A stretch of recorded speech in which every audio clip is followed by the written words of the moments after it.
Good morning, everyone. Thank you for joining us, whoever's online today, and everybody here in person. The symposium at the end of the summer it's important for a couple of reasons.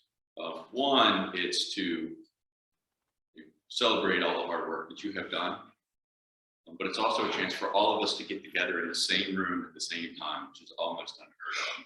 And just, I just want to say thank you for all the hard work that you do. Your projects are only a small part of what we know that you do throughout the summer.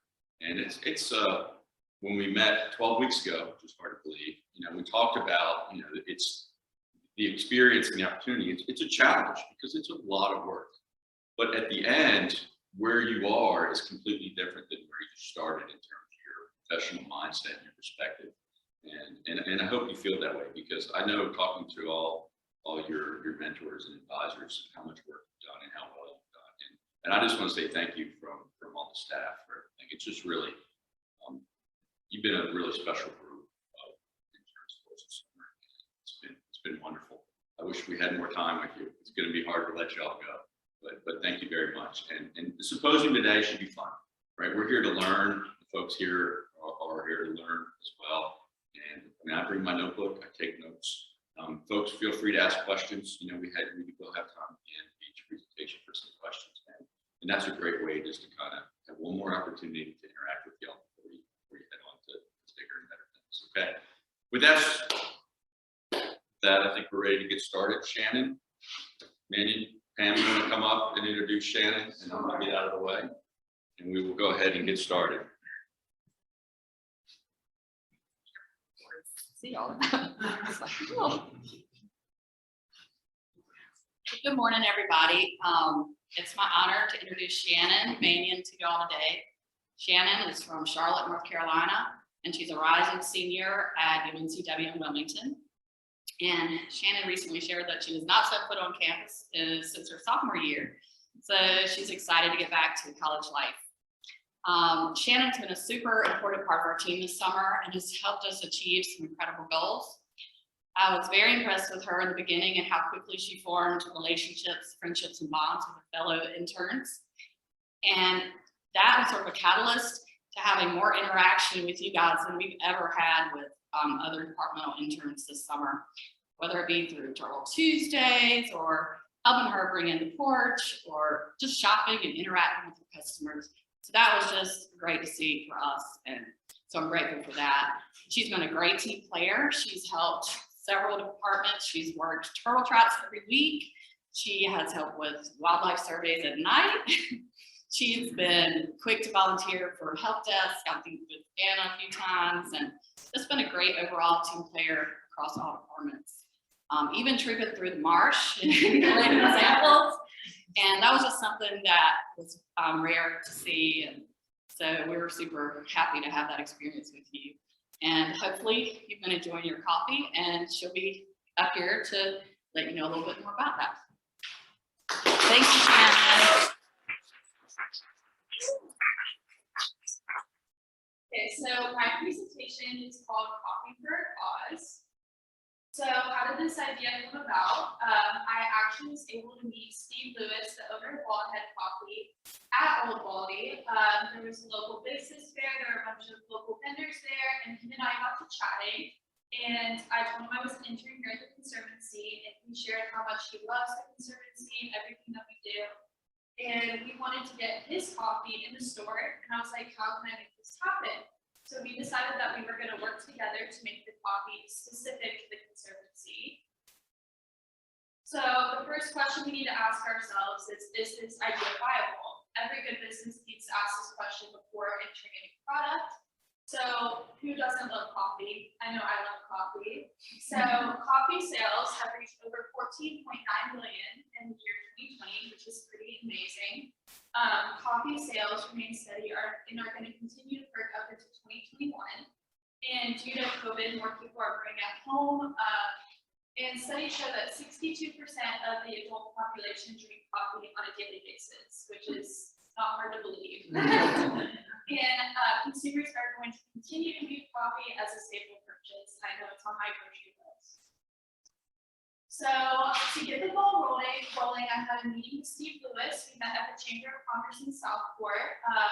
During this meeting, we discussed how I was going to make the coffee specific to the Conservancy, and we decided that we were going to purchase 48 bags of coffee from him with no labels. There we decided that I was going to be able to make my own labels for the Conservancy. So we went ahead and ordered 24 of the salted caramel bags and 24 of the medium roast bags and 10 coffee grinders as well, because his coffee is full bean. And next I was able to design the labels, which I think was the coolest part. I don't know if you guys are familiar with Canva, but it's a program that I use to design the labels. I was able to take complete creative control over the graphic design. I was able to come up with the titles and descriptions myself for all the copies. And then I was also able to design the back of the labels, which I think is the most important part. The back of the label talks about the Conservancy, who we are, our mission here. It has a photo of the sea turtle team, and hopefully you guys have been able to see it.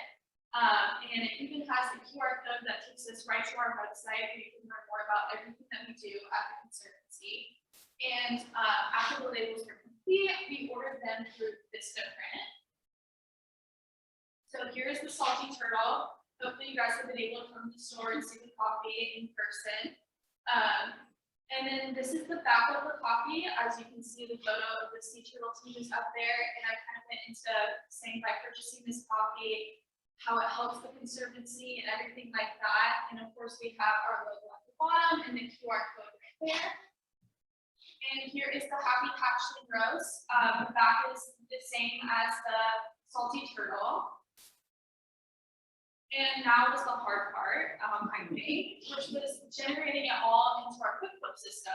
And QuickBooks is the accounting system that we use at the store. If any of you guys have ever volunteered at the store, I'm sure you're familiar with our purchase orders and having to check everything off. So that is where I generated all of our purchase through. I had to create individual SKUs for each of the coffee. SKU stands for stock kept in units, so it's basically a fancy word for barcode labels. I had to go ahead and price the coffee at the store. I had to be sure we had the correct margins, incomes, and our cost of goods and inventory numbers were matched correctly as well. We also decided we were going to put 8 of each flavor of the coffee online so people could purchase it through the website. So I had to create different SKUs as well for our online. All of our online products at Turtle Central have a different SKU with an E in front of it. So finally, all the coffee arrived, and of course, I had to wait for the labels as well. So this was a pretty happy day. I counted off all the coffee for a purchase order.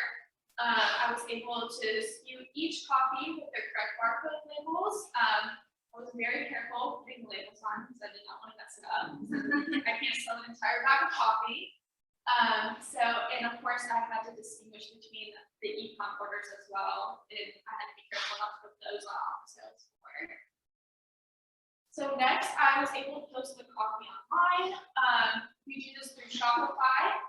We are able on Shopify to take our own pictures of all the products that we post through Turtle Central. So that's pretty awesome.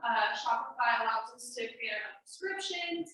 We can price it however we like, and also we even have to weigh the products to count and shipping as well. So I was able to take these photos of the coffee, and they were posted through the website. And as you can see here to the right is the stats from the website. So I can see 8 people ordered the coffee through my Facebook post, and 5 of them went directly to the website to order the coffee. And next is the sales floor merchandising. So in retail, it's very important to know where to place your product out on the floor. I know Turtle Central, we have a lot of things, but everything is placed strategically on the floor. So I decided to place the coffee right next to the register. And I did this because studies show that when something is right next to the register, it increases impulse buying. I know I've been there before where I'm picking up things that I absolutely do not need. So, and at Turtle Central, we usually have a line at the register. So I thought that this would be awesome. And the marketing plan to get the word of the coffee out there. I created a flyer. So the flyer kind of basically goes into the background of the coffee, By purchasing it helps the conservancy.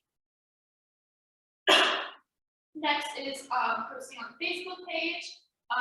Turtle Central, our Facebook page, is where we post and communicate with most of our customers. So I immediately posted on the Facebook page. It was live on the website. I also was able to post it on Positively Baldhead through my personal account, and it actually got over 175 likes and tons of positive reactions, which is so cool to see. And to the right, you can see the stats of our Facebook post. It reached over 1,700 accounts, which is pretty amazing. And next is Instagram. Hopefully everybody follows us on Instagram. If you don't, you should. So I was able to post pictures of me with the coffee through Instagram. And again, I'm kind of explain my projects in general. I actually was not able to tag the coffee as an actual product because Instagram thought I was trying to sell sea turtles. It's not the case. So to the right, you can see the insights from Instagram. So it reached over 600 accounts, which is pretty awesome. And 13% of those accounts weren't even following us. So we were able to gain a following on that as well. And Turtle Tuesdays, hopefully, I'm sure all of you guys have been to Turtle Tuesday. If you haven't, it's basically every Tuesday, Turtle Central from 4 to 6, we do beer and wine tasting. It's a really fun event, and it gets all the customers here. We get to talk to them, and I place the coffee out on Turtle Tuesday, right next to the beer and wine, and I was able to fix my flyer there, and that was really great for me because I could devote my time to talking about my coffee to each and every person that came to Turtle Tuesday. And I actually had about 4 customers purchase my coffee just by talking about it at Turtle Tuesday. Because, I mean, who can say no to the person that created it? It's a little awkward. Okay, so here is the sales data. So to the left, you're going to see the products. So we have the Happy Hatchling, Salty Turtle, and the E in front of the last 2 stands for our e-commerce. Like I said, 8 of each flavor was posted on the website. And then we have the sales price, which is how much we charge for the coffee. Total revenue is going to be the money made from the coffee.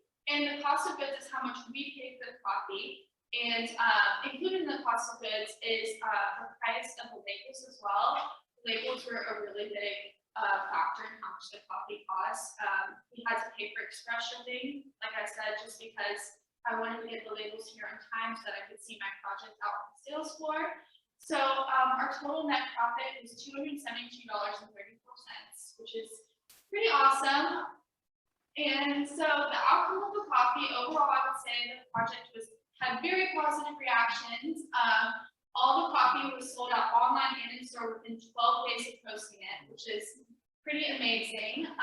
So for future implications, we went ahead and reordered 54 more bags from Baldhead Coffee. And 18 of those are going to be a new label called Dig the Dark Rose. So it's really awesome to see the project continue on even after I'm gone, and knowing that it's going to benefit in the long run is amazing to see.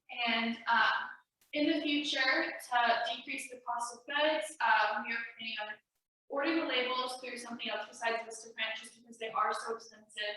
And like I said, hopefully this time we won't have to pay for express shipping. So here is going to be the concept design for the Dig the Dark label.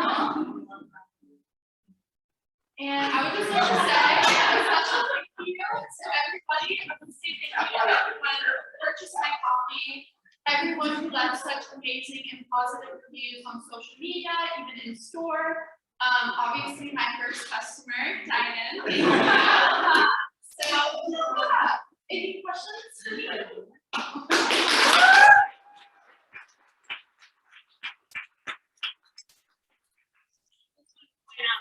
The last bag of the salty turtle that we're drinking right now. Yes. I hope you enjoy it. Really good. More questions?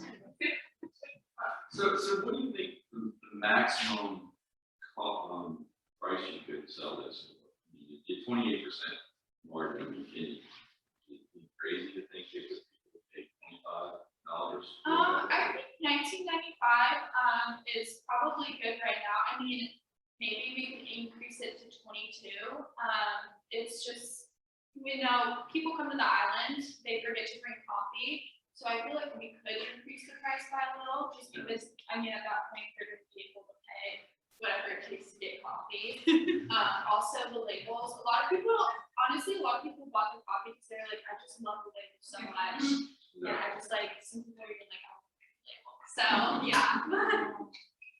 Could you sell those like a sticker, make some stickers for and Yeah. like that promotion and print maybe a higher volume of those to get the cost down? Yeah, definitely, that's a good idea. Like I said, we could probably find a program other than Vistaprint that does like stickers, labels and things like that at lower cost. Have you thought at all about trying to partner with like Sandpiper or anywhere to sell the coffee and maybe give back some of it in profit? I have not thought about that, but that would be something really cool to consider. If that's something that they're willing to do, that would be awesome. All right, thank you, Shannon. Thank you.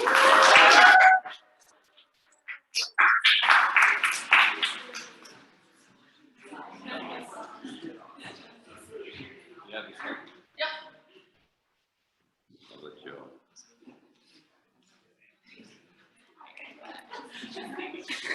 You are next. All right. And while Anna is pulling up her project, I want to introduce our education team. Hi guys, my name is Kelly Armstrong. I am the coastal educator at the Bald Island Conservancy. And this year especially, I have heavily leaned on my education team. I have 4 really amazing interns this year, and it is the 4 of them, me and Tim, leading our education department. We are still a lower staff size compared to what we've had in previous years, but the demand for our programs has been just as high. So I know that you guys have had a crazy summer just like me, and you guys have been the most positive influence that I've ever had. And I know that if I asked you guys to do anything, you would do it with a smile and you would do it up and above that I could ever ask. You guys are always helping with other departments. I know that I've seen all 4 of you guys in conservation gear going out to the marsh. I know that you guys have been going out on alligator surveys. I've seen every single one of you guys at Turtle Tuesdays, and so on and so forth. And I just feel so lucky that I had you guys this summer. But I do have 4 of them, so I don't want to take up too much time. And the first one that's going to be coming up is Anna Scotton. She just graduated from UNC Chapel Hill, and she majored in biology and minored in environmental science and studies. And this fall, she's actually going to be teaching in the classroom. Her first job is going to be an art teacher. So I'm very excited to see how you move from environmental education into art. I know that you have been an amazing influence on our programs, even with making our tidal exploration program even better. So that's just another thing she's been working on besides her project. But without further ado, I will let Anna talk about her edible plants. Thank you, Kelly, for introducing me. But yes, hi, I'm Anna, and I'm super excited to tell you about what I found out on the island is edible and what is not edible. But we'll talk a little bit more about that. Yeah, my goal for the summer was not to poison myself. I'm still standing, as you can see, so that's good news. But I just want to make some notes about eating wild things. First of all, there's so much in the world to eat. It really is an abundant world if you just know where to look. But that is kind of an overwhelming task because there is so much flora out there. But I'll talk a little bit more about that today, just like getting to know plants and seeing them a little bit differently so they're not as overwhelming. It can be kind of an intimidating subject. But some caution and intimidation is important because it's not something you should be, willy-nilly about. You can very easily hurt yourself, and it's super important to know 100% what you're about to put in your mouth and consume, and where it is coming from. Even getting something near an old house that had lead paint could have leached into the soil, and you could be consuming that as well. So there's a lot to be aware of as you go forth. If I'm not necessarily telling you all to go immediately become foragers, but this is just kind of a bit of an intro and informative, what you could learn about what is available and what Bald Head has to offer. But what I really liked about this project was that so much of it is like word of mouth. A lot of it was resources for people and stuff that is passed down orally. Chris's aunt had a long conversation with me, and I learned a lot from her. I learned from Michael that you can make flour out of acorns. So you never know like what tidbits, a lot just kind of added on throughout the summer, what I learned. But here are some rules to live by. Feel free to read these. But like I said, do not ever put anything in your mouth whatsoever if you do not know what it is. And even if you do know what it is very important to start small, because anybody can develop an allergic reaction at any time, even if they didn't have it a couple years ago. So start small, act like you're, first explorer to an island and you want to figure out what is edible and what is not, and you want to protect yourself as well.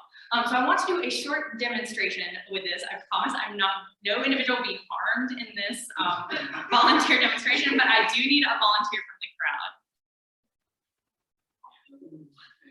Can I get the really hesitant person to the right? Yes, Lauren, thank you for coming up to help me. So I have two look-alike plants that occur on the island. So one of these is highly toxic, and one of these is perfectly edible. I'm not gonna have Lauren do these, do not worry. But Lauren, I have a task for you. So I would like you to crunch this up, not with your mouth. Crunch it with your hands and smell it. And tell me, can you describe what it would smell like? Not so spicy. Okay. Like I want to put it in my soup.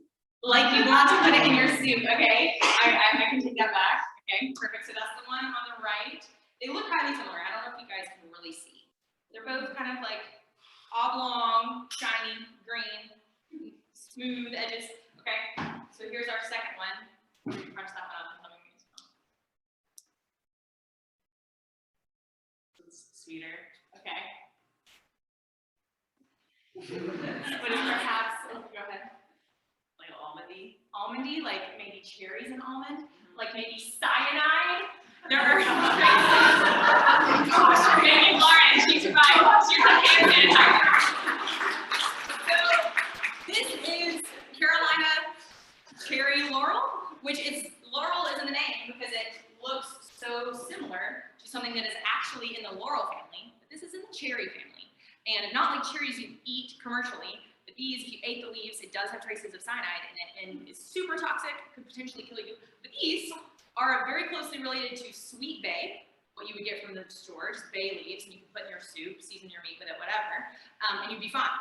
But that harkens back to number one, of you need to be 110% sure, should have put 110. You need to be super sure what what you're eating. And there is a slight difference. These tend to be bigger. And our Carolina cherry laurel has a red vein running down the back. So there's always hints there, but you do have to look very closely. So that's just a quick demonstration as to why it's really important to take this super seriously. But to not be super overwhelmed, I do have not a huge background in studying plants closely, but I worked at some gardens for a long time, and my mom raised a garden when I was growing up, so I've always been around plants, and I've started to see them kind of as friends, like you would go up and meet somebody. And the more you spend time with them, the more you meet them, hang out with them, learn about them, spend time in nature, the more it just kind of comes back naturally. And I can just walk out and be like, oh, you're familiar, you're in this family, or like I've seen you before.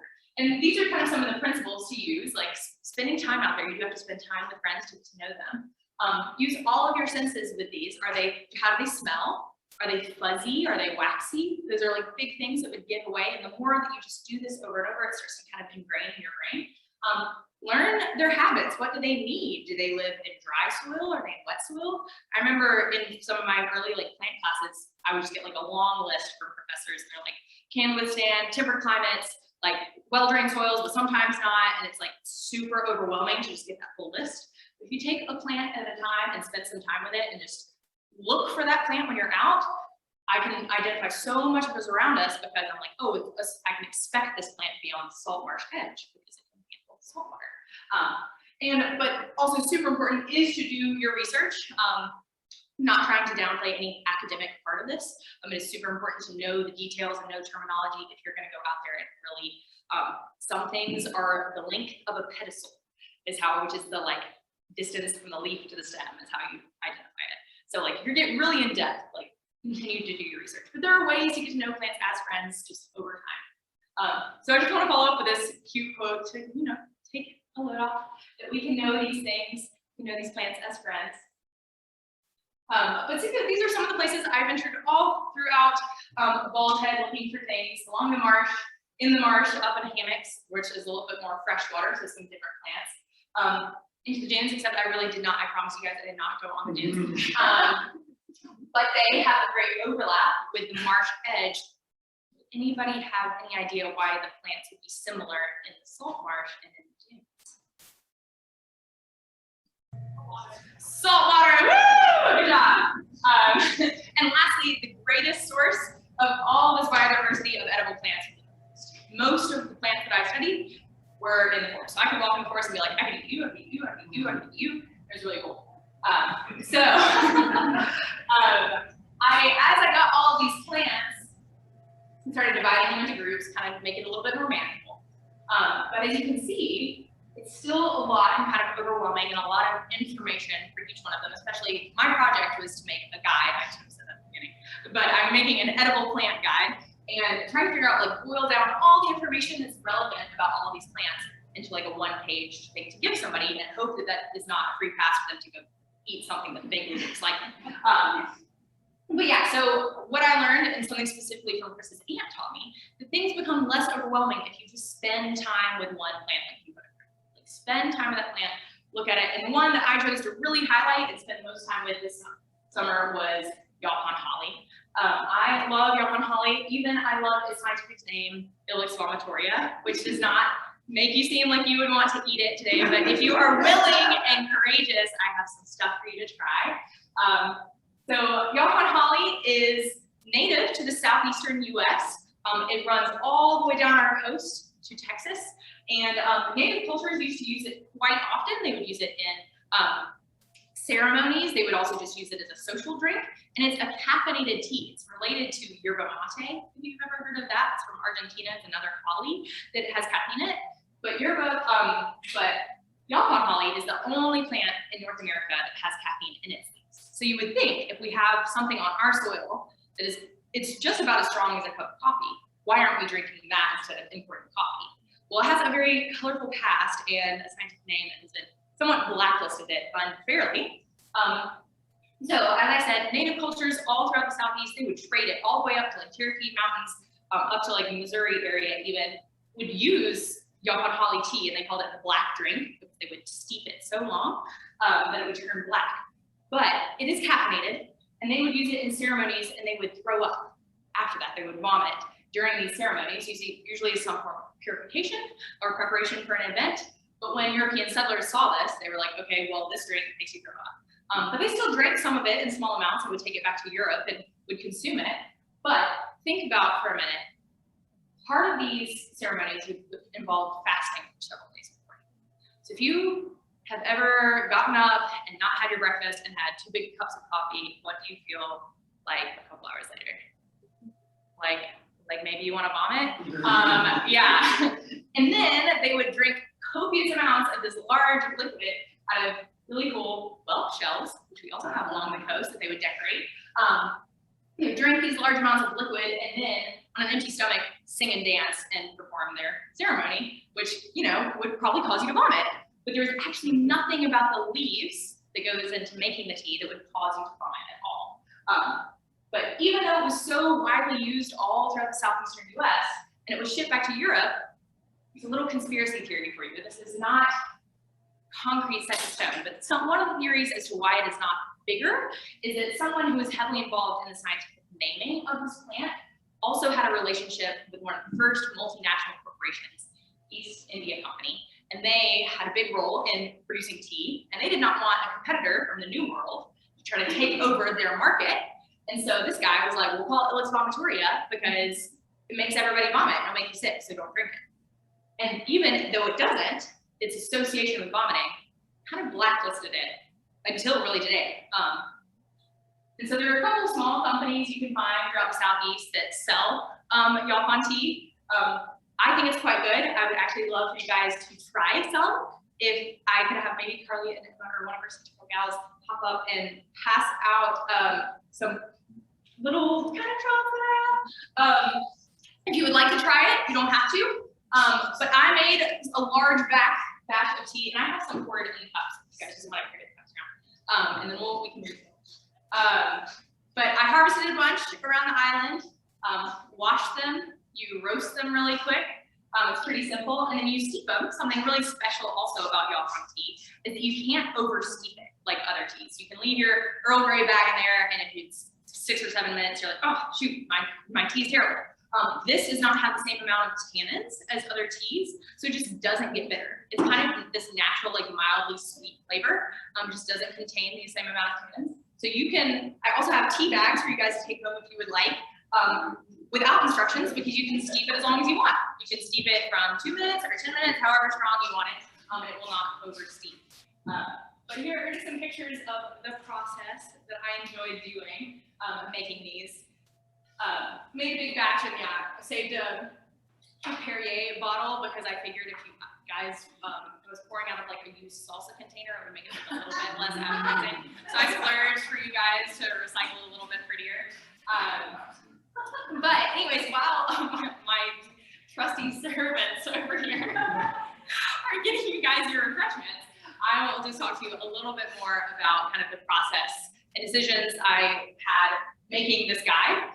So here is just a picture of the left of the front cover. I used a really cool website called Flipstack. Not sure the name origin of that, but it's cute. And the interface kind of looks like this. And I could upload all of my own photos. And I really just wanted it to look like a really presentable, like glossy magazine, because I just want it to be readable and approachable, because something like this is an exciting topic, but like I said a lot earlier, it can be a very intimidating topic. So I wanted to be clear, inviting, and I like what I could do with this interface. And hopefully, I haven't yet, but hopefully I can download it and maybe print it out, who knows. But yeah, those are some pictures, and I have to give huge thanks to my friend Ben, who has an incredible phone and always would go around with me and take pictures across the island. And thanks to all of the interns who, especially Faith, who would be able to tell me where plants were, and Tim as well. I'd be like, Faith, have you heard of this plant? Have you seen this plant anywhere? And she'd be like, I think I've seen one. And like drive me to this like scenic location, and we would find this plant. Speaking of, Faith helped me find a prickly pear, fruit, which I have saved from our adventure. I have frozen, and as you can see, I don't doubt that this is probably like also a natural dye. I'm gonna try not to get this on myself, but this is the fruit that produces off the top of a prickly pear cactus, and they are green, and then they kind of wrinkle and turn like ripe raisin kind of looking. But yeah, so there's tons of different things around the island. Lots of things I got to do along the way. Ben and I also made pine needle infused tea, or pine needle infused honey, excuse me. And it just kind of adds a source of vitamin C, makes it a little bit fresher. Lots of different things that you can do, exciting things that are a little bit more approachable in this region. But I had a lot of fun doing it and getting to talk to people. It was kind of intimidating to do the amount of just like online research, because not everything would always line up. A lot of it is word of mouth. I have to double triple check things with different people. But it was all part of the enjoyment and learning process. The last thing I want to leave with you, if you do go out and forage, this is also a shout out to Allison and her bug project. Watch out for critters along the way, whether they are insects or not, and don't take too much because it is their home. So try to, not demolish a plant if you do get addicted to Yopon tea and want to get a bunch. Otherwise, these are most of the resources that I used, major ones. I'd like to give special thanks to everybody and give you guys a chance to ask any questions if you have any.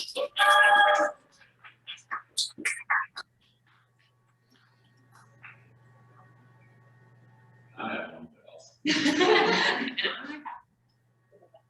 Do you know, are there rules about how much we can harvest on Bald Island? I do not know, except that you can't harvest from like the preserve. Right. So I went more so like Chapel, Fort Holmes. I think it's more like public areas, just be mindful of like, yeah, don't decimate them. But if it's like a forest reserve, don't take it. So real quick, why are some TVs have caffeine? Why? What's the difference? Yeah, that's a great question. I wish that's interesting. I don't know. I don't know what. Why it would have caffeine, I don't know. That's a specific question. Maybe my grad school work. Oh, I know. Any other? Good.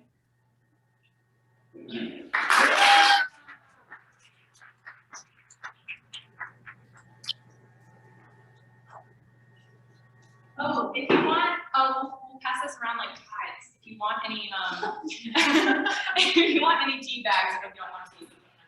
Yeah. If it gets to me before I back down. But thank you so much, Anna. I'm so excited about this tea because I've even been saying in programs the name is vomitoria because it makes people throw up. And I'm excited that I know better now. And I can teach more people about it. But next up we have Gabby Cassini, and she's behind me right now. She's gonna be setting up. But she goes to Iowa State, and her major is animal ecology and environmental studies, so she is double majoring.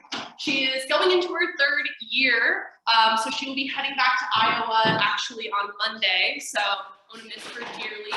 And Gabby was the pro on the phone this summer, so she was the best at answering all the hard phone calls, so I'm very happy that we had her. Without further ado, I'm going to let Gabby talk about her nature play program.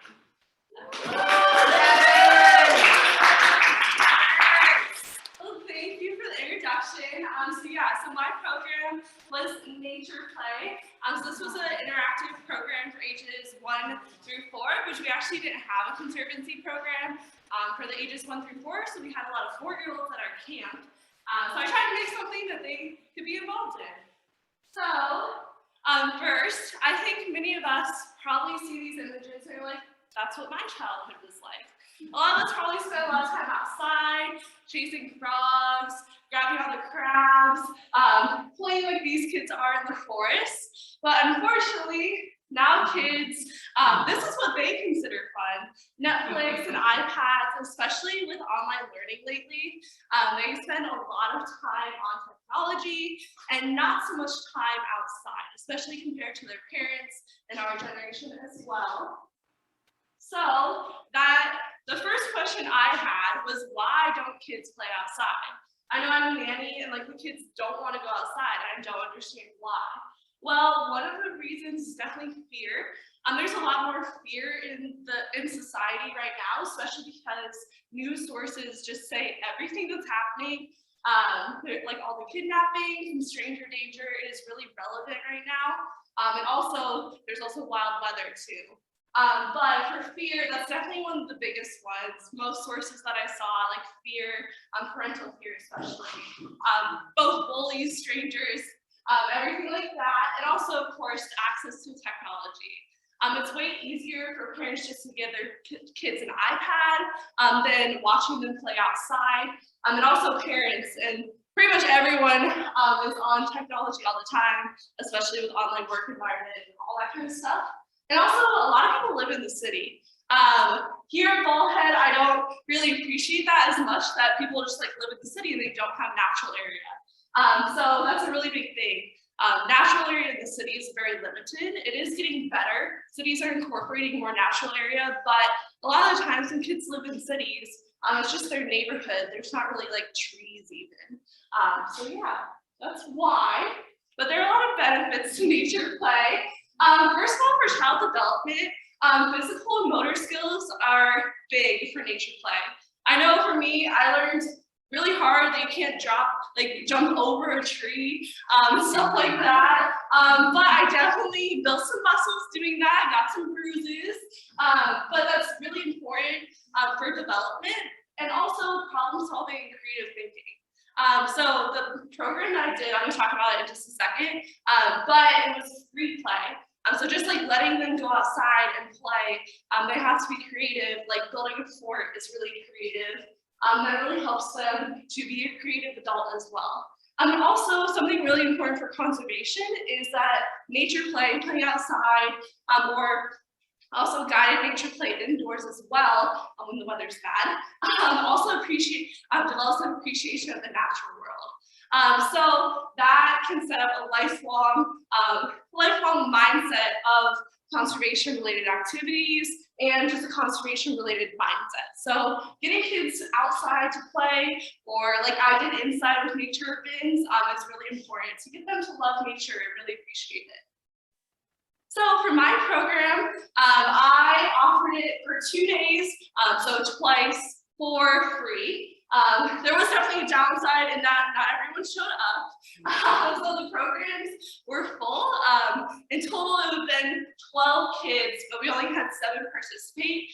Just because free programs, people just sometimes don't show up, which is sad, but it just happens. So I advertised it, I advertised it at the info desk and on the Positively Baldhead Facebook page.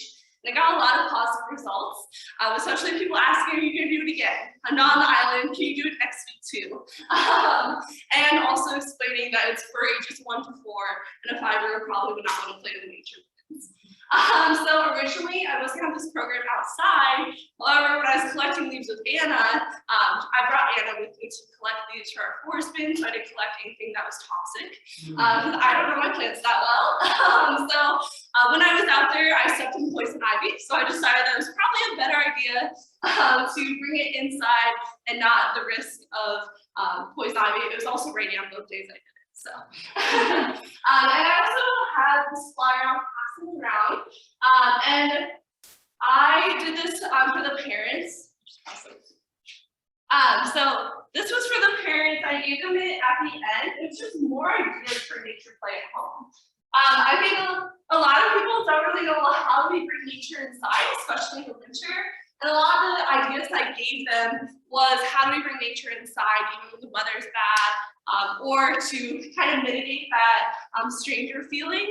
When you're inside your home, parents feel a lot safer. So it's kind of hard to like tell them, just let your kids go outside, but they're like with the fear. So bringing it inside is really helpful as well. And also for the actual program, it was an hour. I did story time with this amazing book. It's about a loggerhead. Is adorable. I only did a story time once because the first program I actually had 1 to 2 year-olds who did not want to play, only wanted to play, did not want to do the story time. We have a huge sandbox in the small classroom, and it is very distracting.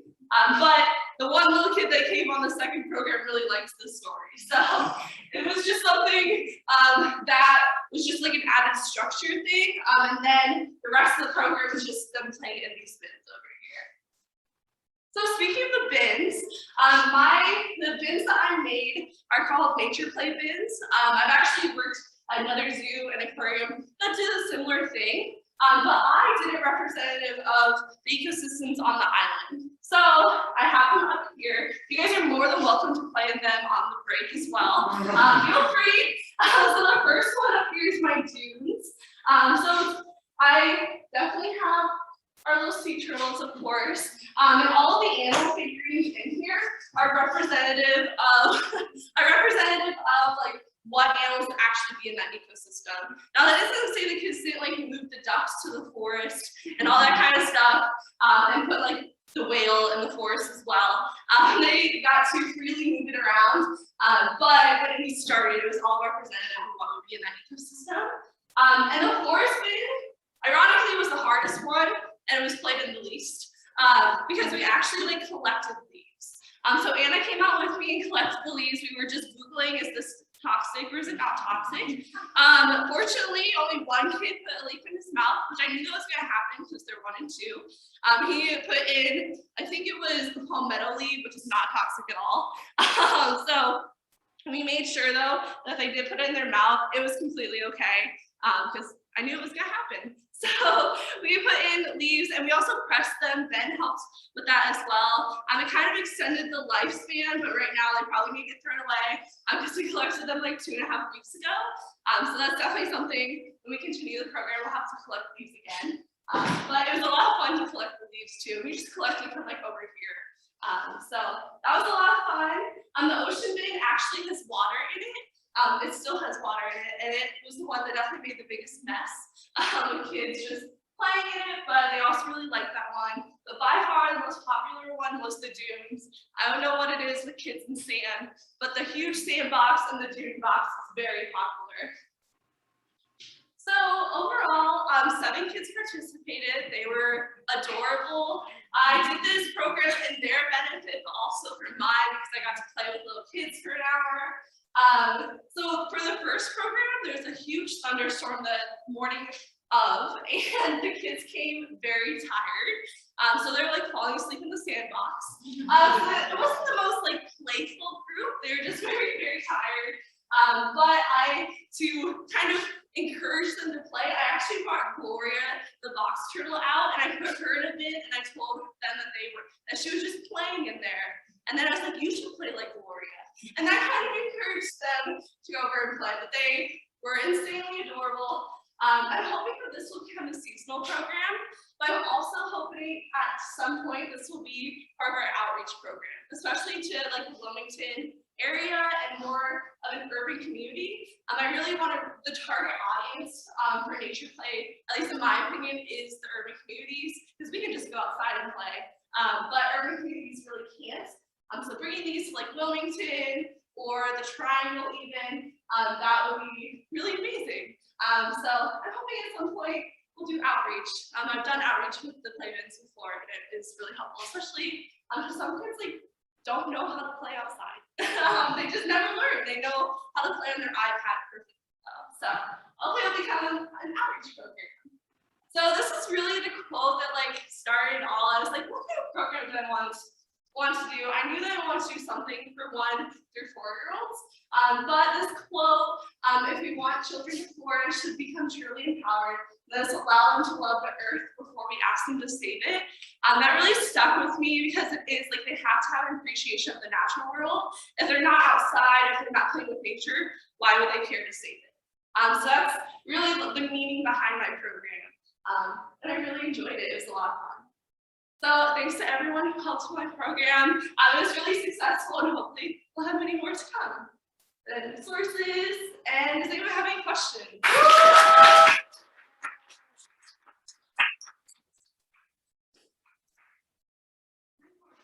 I just think there's a huge collaboration, next generation of people. Oh yeah, that is a good idea. Yes. Did you get any feedback from parents? Yeah, so one thing, one of the biggest feedbacks was they did want story time during the first one, but I couldn't get the kids to come over because of the huge sandbox. I could shut the bins, but I couldn't figure out a way to just like cover the sandbox. So for the second program, I actually covered the sandbox and put down like carpet squares. But overall, the parents just said that they really enjoyed it. Some of them said that they wished it was outside, but then I explained poison ivy, they were like, okay, I get that. So yeah, but overall, it was really positive, just like the story time, which I figured out the second time around. So yeah, any other questions? Yeah. Yeah, so the whole fear thing is enormous hurdle. That's the parents. Kids Yeah. grow up in fear, right? They learn that. When you're kids, you get out and explore. Yeah. You get bumps, you'll get bruises, you get out and keep going, right? I mean, what's the giant marketing campaign that we need? I really think How do it's, we start nipping away at that even more with Yeah. parents? If the little kids is great, at some point their parents are gonna use that fear. yeah, I really think it's a generational thing that we're just much more fearful now of just like the world in general. There's like so many things happening. So like the fear is definitely like, I see it as like reasonable, but also like outdoor plays are really important. But I think like places like this is really important when we get outside and we play and we have camp and stuff like that. If we can incorporate parents into that and like showing like, hey, yeah, this is something that could hurt them. It's not gonna like seriously hurt them. And it's okay for them to get bruises. Like I can't tell you how many bruises I have from outside. And just like encouraging parents, and definitely you could like make a campaign about it too. And just like the benefits definitely are better, and they're definitely greater than just like kids like falling. They can fall inside too. So yeah, and it's also a time thing too. A lot of parents work more now. So like my mom only works like 3 days a week and we go outside like the rest of the week.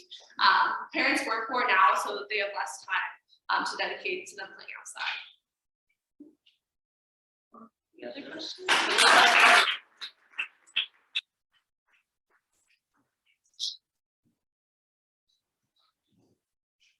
Leave the table. Thank you so much, Gabby. I'm personally really excited to continue this program. Hopefully next summer, I'm hoping to kind of explore our area that we have in the forest over here, or maybe even find a way to rope off in the front of campus to do these programs outside, and have inside as a backup, or even have this as an outreach. So I'm very excited about this. We've been trying to find programs for really little kids for a while, and I think this is the perfect opportunity. But next, I have another one of my education interns. I have Ben Register. He goes to NC State, and he is majoring in environmental science and marine science. That's very on brand that he's not wearing shoes today. I think I've seen him wear shoes like once or twice this whole summer. But Ben is the intern that I've seen the biggest growth in out of the four of them. Ben had less education experience than the other ones in the beginning, and just seeing his confidence and seeing him be able to teach any age group, whether it is a program or just walking on the porch, it has been amazing to see your confidence grow and to see you fully become an educator, and it just makes me so happy. But Ben is going to be going back to his third year at NC State just in a couple weeks, and I'm really, really excited to see this really creative project, and I'm excited to see how it looks.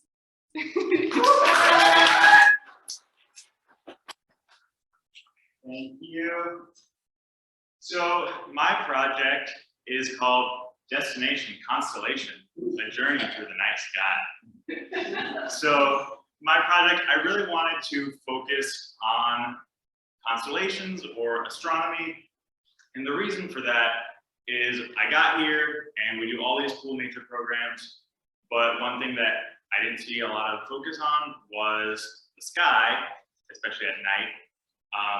And that kind of surprised me because it is so beautiful here at night. You can see so many stars. And so I saw that as kind of a missed opportunity. And I wanted to create a resource to help people learn about the night sky. So I made a guide. It's a little book. Has a cute picture of Old Baldy on the front. So what I did for this project was I picked initially 30 constellations. I realized that was going to be really hard to do. So now I have 24 constellations. And on each page, I have a picture of the constellation. I drew each one. I also have a little description of when in the year it's best to see this constellation. And then I have a description of kind of the background or the mythology behind the constellation so people can learn about it. And then I also have a map at the very back so that people can use this guide to go out and look out at the night sky and see stuff and find them for themselves. But I'm going to go through my process a little bit. I am not a super good artist. So the way I did this was I found things to trace instead. So this is a picture of a bear. This is the constellation Ursa Major. This is the beginning of it. So my first step is I find a stock photo of something. And then you can see I kind of outlined it. So it looks like that when I get rid of the photo. This is all in Microsoft Word too, which I didn't really know you could do, but it worked out. So I just kind of lightly traced the outline of whatever I was drawing. And then I also created a little diagram of the constellation and tried to kind of superimpose them and make it fit a little bit better. As you can see, the constellation Ursa Major has this long tail, unlike real bears.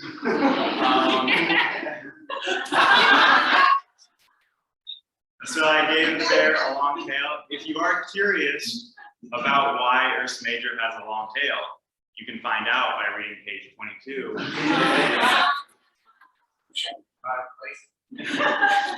So this is kind of the outline of the constellation. I'm going to go over it in a darker, a little bit thicker marker to make it look a little bit nicer. And then I also labeled a bunch of the important stars. I didn't do that for every constellation, but for this one, we have the Big Dipper as a part of Ursa Major, so I labeled every star that makes up the Big Dipper.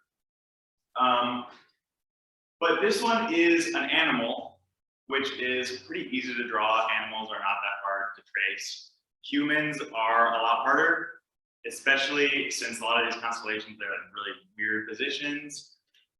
So for that, I had to take my own pictures and I used my friends.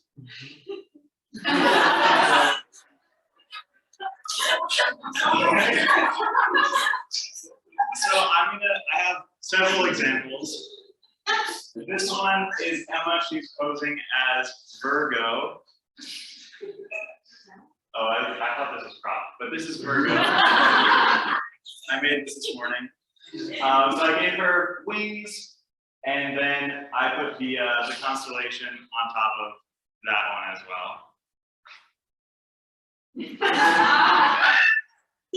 This is a fun one. This is Emily and Gabby. This is the constellation Perseus.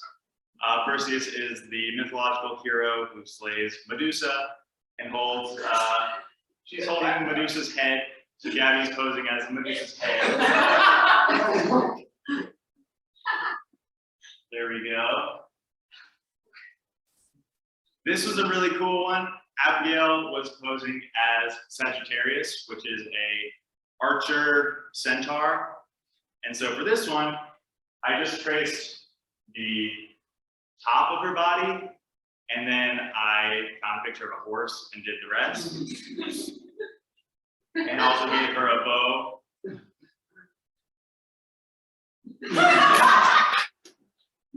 This one is Aquarius, the water bearer. So he's holding a cup of water for the gods and posing like that. There he is, now he's proud.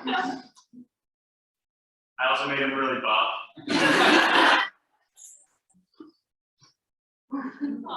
This one's super cute. This is Gemini, the twins Castor and Pollux. I thought Faith and Allison would be good for this one. There they are. And I labeled the stars for them as well. Here's Anna. This is the first one I did. She is posing as Cassiopeia, the queen. There she is. So this one was kind of tricky because I did have to draw a chair behind her. So I kind of developed my art skills a little bit throughout this project. Here's Clara. Clara is posing as Andromeda, who is the daughter of Cassiopeia. And she is supposed to be chained to a rock as a sacrifice to a sea monster. So there she is. Oh, here's me. I needed an Orion last night, so this is me. I also made myself very buff.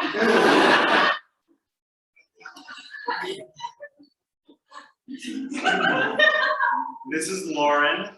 Lauren is posing as Ophiuchus, the serpent bearer. So she's holding Ricky in this picture.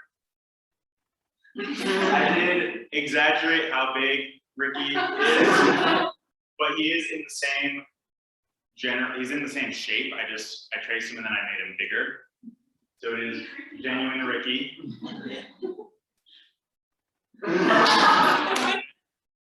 This is Chris. Chris posed as Hercules. He hasn't seen it yet.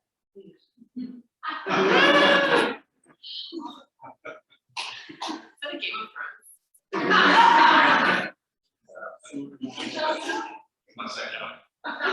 So, and then I made my booklet.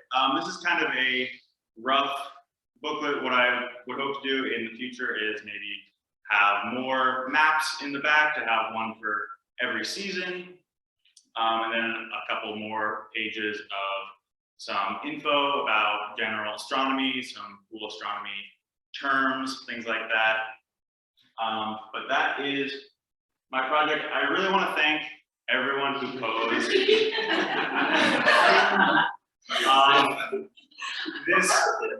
This wouldn't have been possible without everyone posing as constellations for me. It also wouldn't have been nearly as fun. And I really enjoyed this project because it allowed me to do something that I really love, which is science education, but it also let me do something really fun and creative that I don't get to do super often. So I had a really great time with this project, and thank you again for everyone.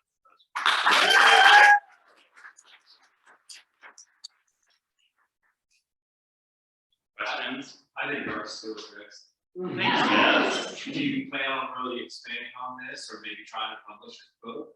I would like to. Okay. I think that'd be cool. I made a lot of this last night. But I'm still working on all. Yeah. I can pass around the booklet if anyone wants to. Yeah, I want to see it. Yeah, sure. Yeah, yes. Yeah. So which was the hardest one? What made one more difficult than others? The hardest ones were the people with a lot of clothing. Like Gemini was really hard because it's two people and they're both wearing togas, and I didn't want them to wear the same style of toga. And so I had to learn how to draw fabric. And so that was really hard. And then it's also hard when you're trying to draw people who you know, because you have to get their faces right and you want it to look like them. So I think capturing people's faces was hard, and also drawing clothing. Those ones would take a couple hours. There's a rabbit in there that took like 20 minutes, but the people were really challenging. Yeah. Can you scan the book and put it online or anything? Yeah, so I'm planning on making this PDF and sending it out to the entire conservancy staff. I definitely would be open to making it available wherever online. Yeah, I'll send it forward. You're fine. Except for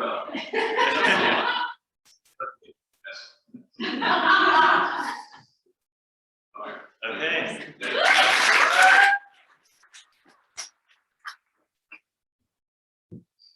All right, so the next presentation is going to be collaborative. So I'm going to introduce the very last of my interns. So I have Michael Dorgan, and I have all of their majors written down because I want to make sure that I get them completely correct. But he is going to UNC Chapel Hill. We have 2 Chapel Hill friends this year, but he's majoring in environmental science, political science, and he's minoring in food studies. And he is going to be going into his 4th year at UNC Chapel Hill. He has been our positive influence this year. I swear every time we had a staff meeting, we would all be like, oh, I'm so tired. I'm frustrated from this thing, and he would have something positive to say or to spin it into a joke of some sort. So I was always excited to hear what Michael had to say during our meetings. And this project that they worked on together is a continuation of a project that one of our interns in the spring was working on. So this is all about roadkill. So this is a continuation from Ella's project in the spring, and they have made it even bigger, and I'm excited to see where they went. So they're going together. Awesome. All right, thank you, Kelly. So as Kelly mentioned, this roadkill survey was a continuation of previous education intern Ella's project. We basically just wanted to take a look at roadkill on the island, what's getting killed, where it's getting killed. But you might be wondering, why ever would you want to do that? And that's a valid question. Roadkill is kind of an overlooked area of science, but it's growing rapidly in this field called road ecology, which examines roads as a primary site of human-environment interaction. Roadkill can help indicate the presence of species that you might not see alive. It can indicate if there's a large population of invasive species. It can even indicate endangered species. There have been species that were thought to be extinct, but then have found roadkill of that species, which indicates that there are probably some more living ones out there. Roads are a really interesting kind of growing area in the United States. It's estimated that the total length of roads in the United States will increase by 60% by 2050. So we're going to see a lot more road, which means we're going to see a lot more roadkill. As of 2015, the best estimate is over 1 million creatures, 1 million vertebrates are killed on US roads each year. So that's a lot. And one of the reasons that we think this is happening is roads create what's called edge zones. So an edge zone is a transition from one habitat to another. So if you're driving down Federal Road, you're on Bulkhead, you can see we've got really thick forest. And then right along the road, we have like kind of a strip of grass that leads up to the pavement. And animals and insects love these edge zones. There's also a lot of human litter and trash and things that attracts animals. So we have a lot of biodiversity there. We also have habitat fragmentation. So these roads cut across animals' habitats, which forces them to cross it to get to different food sources or shelter sources, which means anytime they cross the road, they are far more likely to get hit. Should have given you guys a little bit of a warning that there are going to be roadkill pictures on here. We're desensitized to it now, but some of them are a little sad. We've got a couple of different types of snakes here, a bird and a turtle, but we'll go into more detail about that.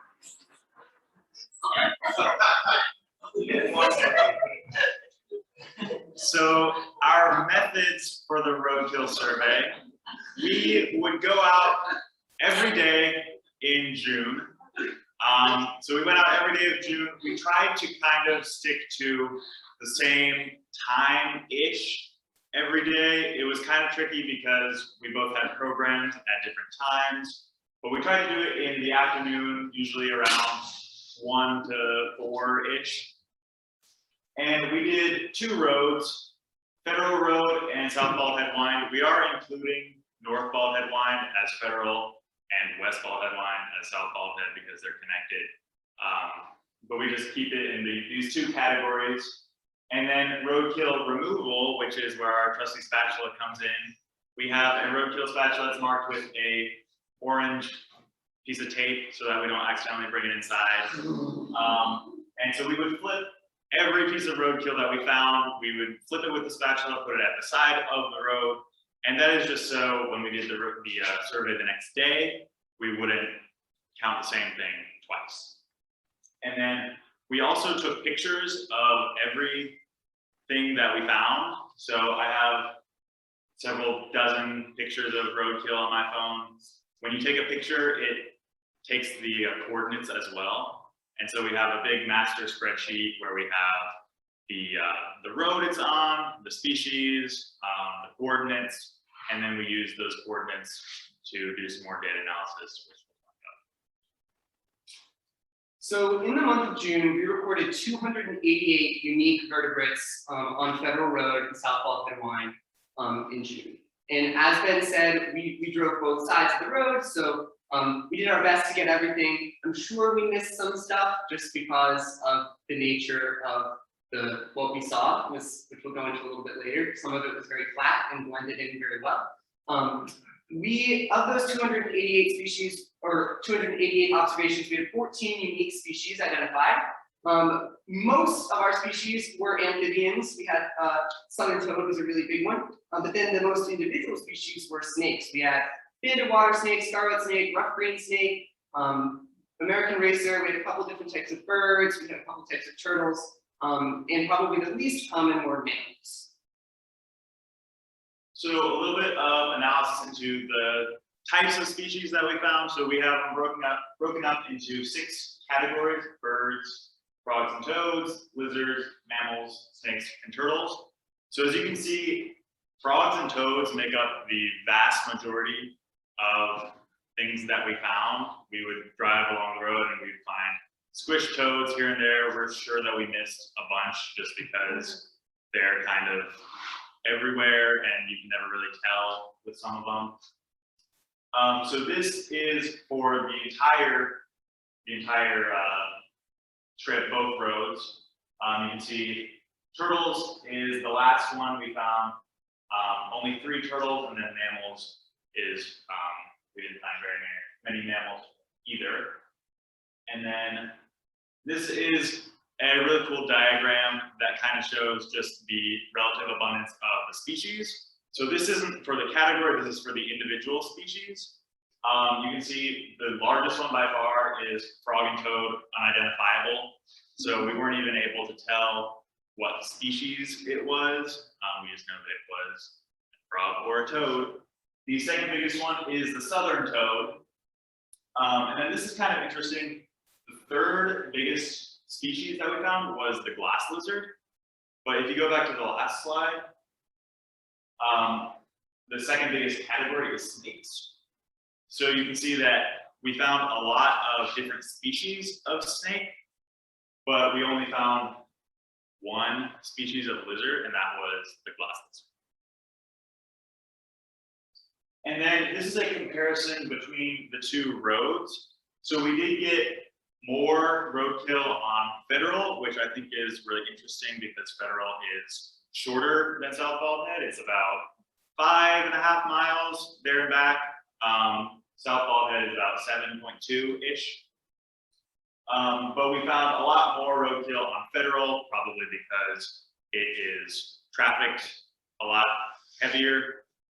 It's also in the forest more, so we see more animals trying to cross the street.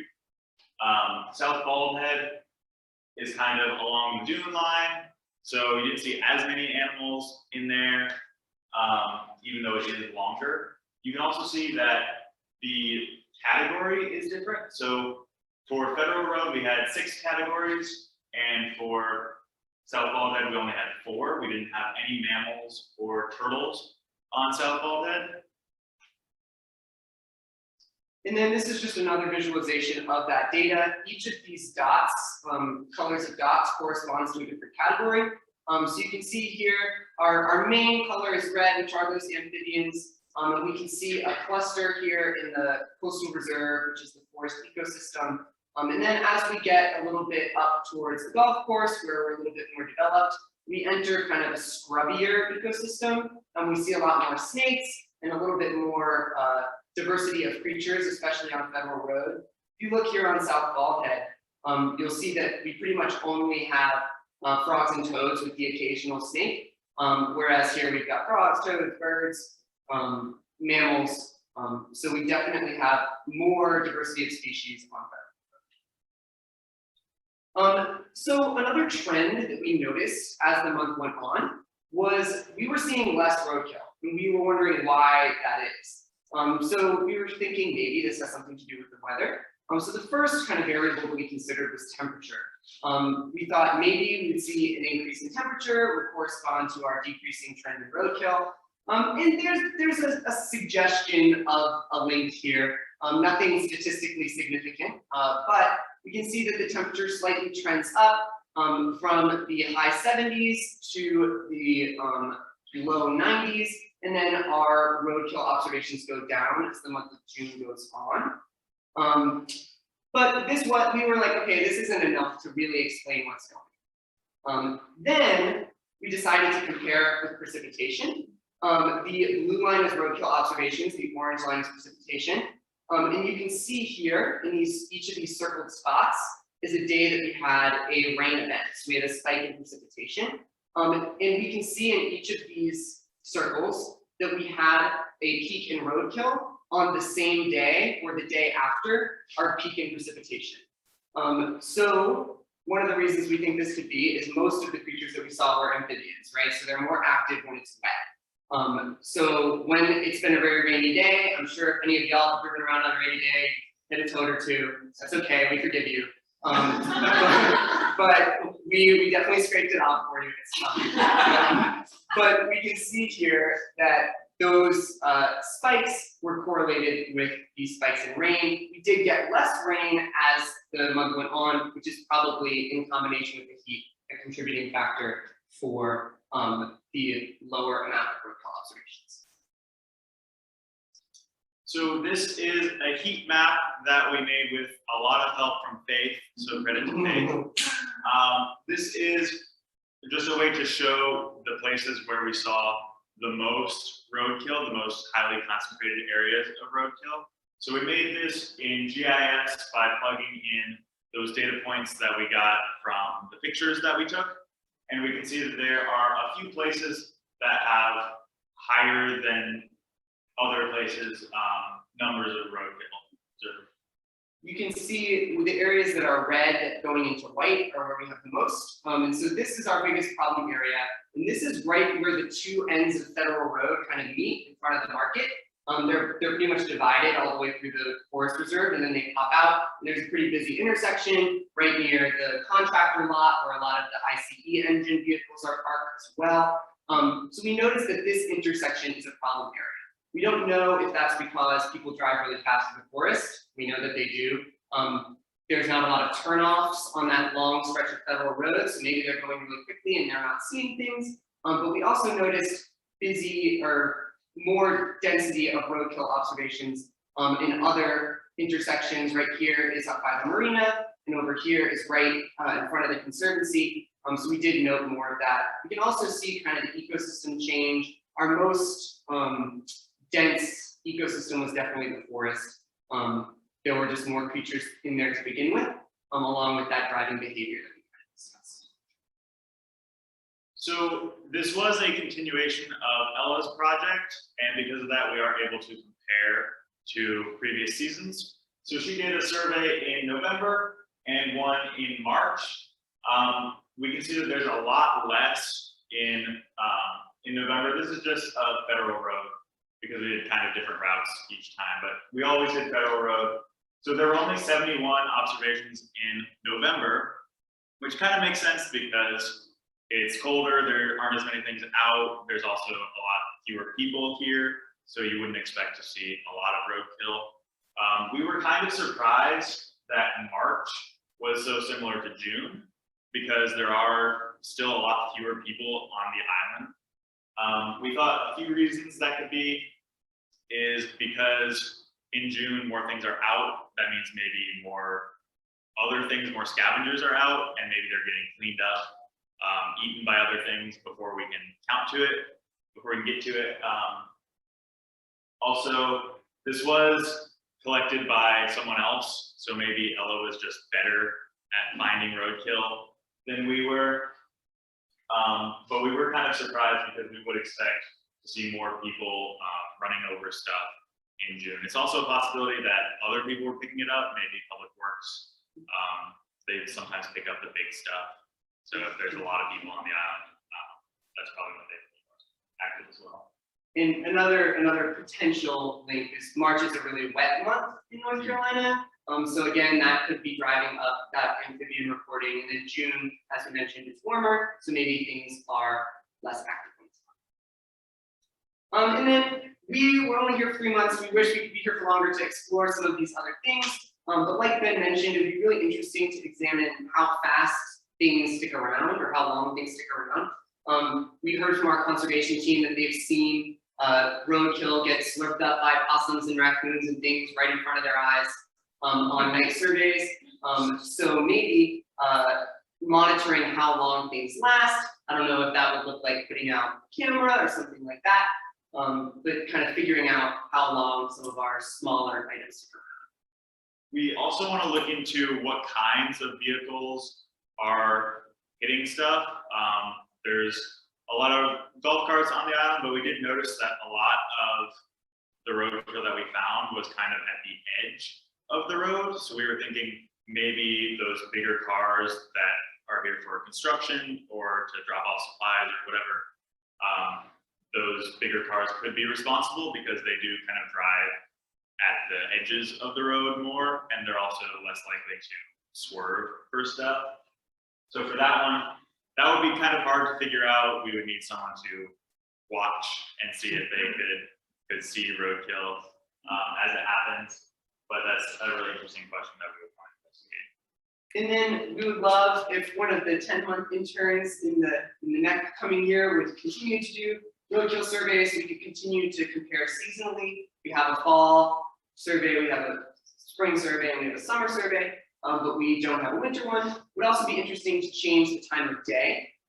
Just kind of by word of mouth, we notice more roadkill at night, but like Ben mentioned, we had programs all through the morning and often into the night, so we weren't able to do our surveys at night. They mostly happen in the afternoon. So we thought maybe if whoever does these surveys in the future does it first thing in the morning or even at night, they might observe more, they might observe different species, things like that. And then the application of our project, we do want to try to mitigate some of this roadkill. This is pretty much why we made the heat map, was to show areas where there's a lot of roadkill. So we were hoping that if someone wants to pick this up in the future, maybe we could get signs put up in those really dense areas to tell people slow down or watch for wildlife. And then hopefully we could monitor that in the future and see if those signs actually change. And then we want to thank, this is everyone who went on a roadkill survey with us this summer. It was a lot of people. We definitely appreciate it. It can get a little monotonous out there. So it's nice to have someone to chat with. And then special thanks to Faith for helping us out with the heat map because we had no idea what we were doing. And special thanks to Ella as well for starting the project and talking to us about it and helping us out when we had questions and getting us interested in it.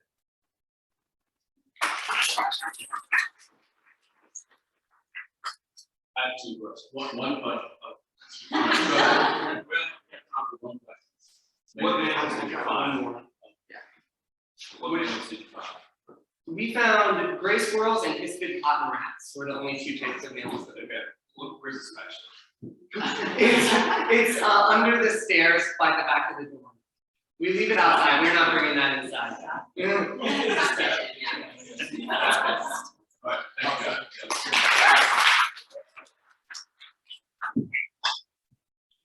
Awesome. And I have already introduced Michael. He is going to be talking about our citizen science on the island and how this project that they already researched maybe can translate into citizen science. Awesome. All right. So everyone take a minute and think about who your favorite scientist is. Okay. Raise your hand if you thought of yourself. It's okay, we're not going to shame you. Okay, well, you should have, because the scientist who's going to have the biggest impact on your life is you. And that is something that I think is really missing from like the kind of dialogue around science these days.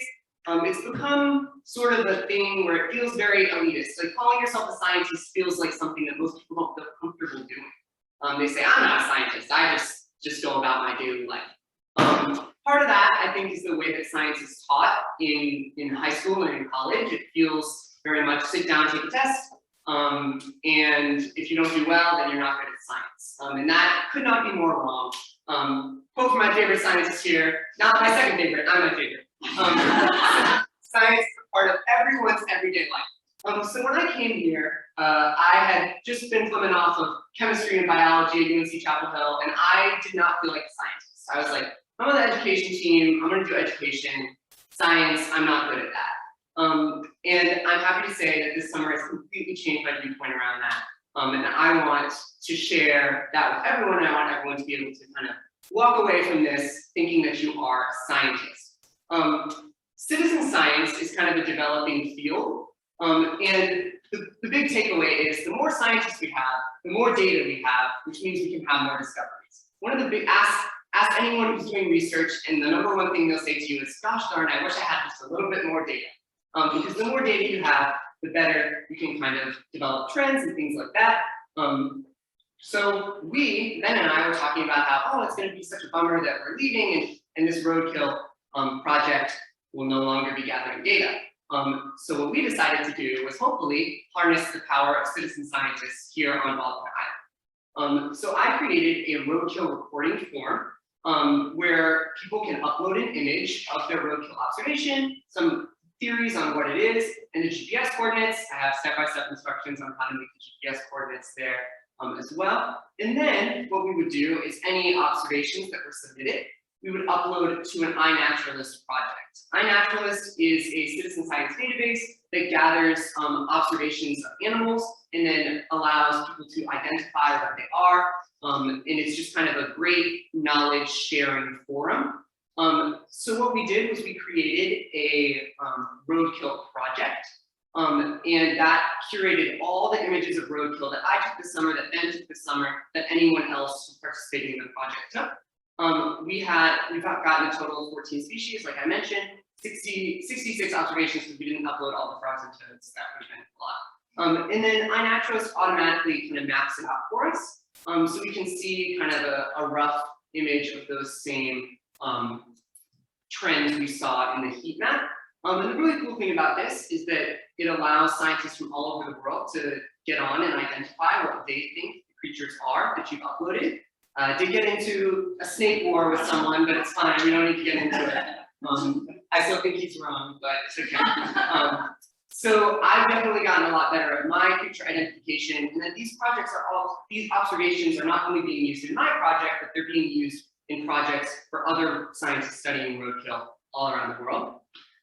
And then I think that the issue with people not feeling like they're scientists starts when you're young. So I wanted to create a way for kids to feel like they are taking an active part in science in their everyday life.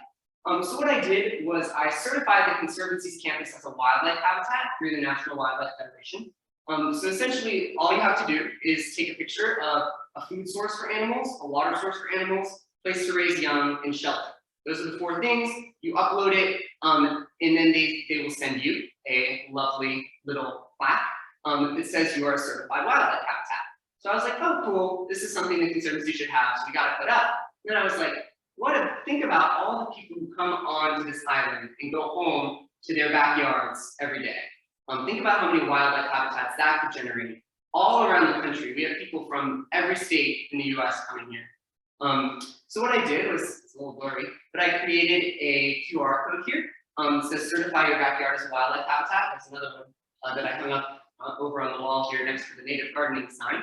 And when you scan that, it brings up an infographic with some information on how kids can certify their own backyard. We're planning on sending this out to the Next Generation Club so that they will get that in an email, and then hopefully with some help from their parents, can certify their backyards as wildlife habitats.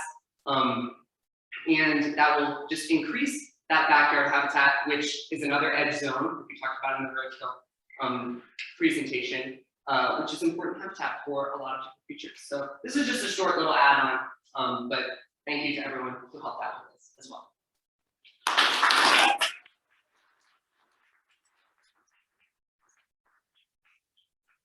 Yes. I would just like to say, I think all of us supported my snake for Yes, I was backed up. I was backed up. All right, thanks.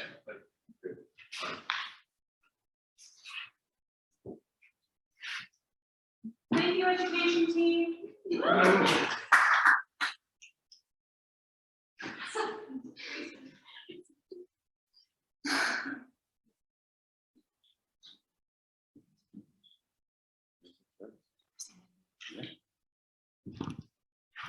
All right, hey everybody, my name is Paul Hilbrand. I'm the Teacher Program Coordinator here, and I am going to introduce my teacher interns. So first off is Claire Dawson. She has graduated from North Carolina State, and correct. I haven't taken my notes. And I know the CTRL internship really piqued her interest, but one little pesky booger on this island also piqued her interest, the coyotes. We now are active on the island. Going to coexist with it. So she wanted to look a little bit more into their population and activities on the island. So without further ado, Claire Dawson.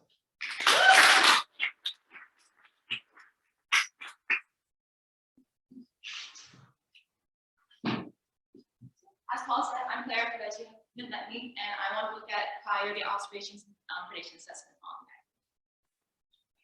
Just a little bit of background on coyotes. They originally were found in the Midwestern part of the country and also in the Rocky Mountain region. But in the early 1900s, they started expanding eastward, and that was due to a couple reasons. One being the expectation of major predators, including cougars and wolves, The change of forest landscapes to agricultural also included that as well. It opened up a lot more suitable habitat for coyotes in the eastward. And then lastly, hybridization with domestic dogs and red wolves also played a part of that. So in North Carolina, they started appearing around the 1980s, like early 1980s. This makes them the widest range of all command species in the entire country. You really can't find too many candidate species in the southeastern New York, too many red wolves and coyotes. And now they exist in all 100 counties in North Carolina, including most area counties. So this is just a nice little progression of how quickly they populated the entire state. So starting in the early 1980s, they trickled in a little bit, but over just 20 years, they ended up getting into every single nook and cranny of the entire state, including where we are right now, which is Baldhead. And so the population on Baldhead Island is relatively new. We don't know too much about it at this point, but we know that they most likely traveled in from Fort Fisher. In 1998, Hurricane Bonnie filled in the Corncake Inlet, which is pictured here in the 1993 version of the Google Earth map I made. But Hurricane Bonnie just basically closed it, so you're able to access Fort Fisher by foot. So that's most likely the reason that they came in, and how they are still trickling in at this day. But observations of these coyotes started happening around 2014. They weren't a big problem until 2018 when we started seeing predation on nests. We weren't completely sure if they were coyote predation in 2018 because of a lot of hurricane damage, just uncovered nests, so it could have been anything. But the sightings from 2018 to 2019 increased rapidly and multiplied by 4 times. And in 2019 was the major year that kind of figured out everything of why these coyotes are being, or how they are being so detrimental to these sea nests. In 2019, they were responsible for 190 deprivations of nests, including 58 of them being completely successful, and that was a result of a record loss of over 2,000 eggs, 104 hatchlings, and 9 retirements. So initially, what I wanted to do with this project, I was hoping to look at scat samples that were collected over the island from 2020, looking at genetics, and I made a feedback just based on what all the locations that these scats were collected from. Those big help from the interns that were all interns and staff that were working students at the time. They collected all these scat samples. I wanted to hopefully work in partnership with Dr. Michael Cove, who works with the North Carolina Museum of Natural Science. This is hopefully still going to be a pilot study later on, but due to time constraints of only 3 months being here, it was a very big project for us, an intern project. So hopefully that's going to be the next steps in this. But I switched my thinking for my project to gain yet another stronger understanding of the population, but mainly through mapping the nightly activity at the sea on a day-to-day basis, or night-to-night basis on our sea turtle trails. But in addition to that, I want to kind of focus on is seeing if there's a correlation between nest incubation day as well as how intense the coyote depredation gets with that. So I mean, observing the types of depredations actually occurring, as well as if there is a frequency of what location on the beach from west to east, if there's more activity. So I have 2 different parts of my methods. In field, it was a huge effort by the entire night patrol on CTOT. So basically starting off 9 p.m. on the dot, our first patrol, we take two UTVs out and go west and east. We check every single nest and make sure it's completely of debris, tracks, prints, that's coyote, human, anything. We also make sure the perimeter around is completely swept so we can see if there's activity later on. That happens in the first hour of patrol. Throughout the entire night, our main focus is sea turtles. Any nesting mothers are on the beach, but if we do have to see coyote, we will stop UTV, we'll take GPS coordinates and mark down the behavior and then patrol. Later in the season, we had nest runways put up for our hatchlings. It started in July, and so with that, every single time we passed a runway, regardless of if we thought it was hatching or not, we would check it to make sure there's no prints, sweep it if there were, and mark that location and keep going. And then final patrol on the dot, 5:30, we would check every single nest again from to Fort Fisher County. So we have 87 right now, we just complete whole sweep the whole beach, and we would mark down to see if there's any depredation attempts on that nest as well. That includes tracks, digging, and I'll get a little bit more into that. My second component of the methods is the out of field. which had a huge help from our daytime teacher lecturer, Emma Phillips. We both organized something about observation data from 2019 to 2021. So there's 3 different consecutive groups of data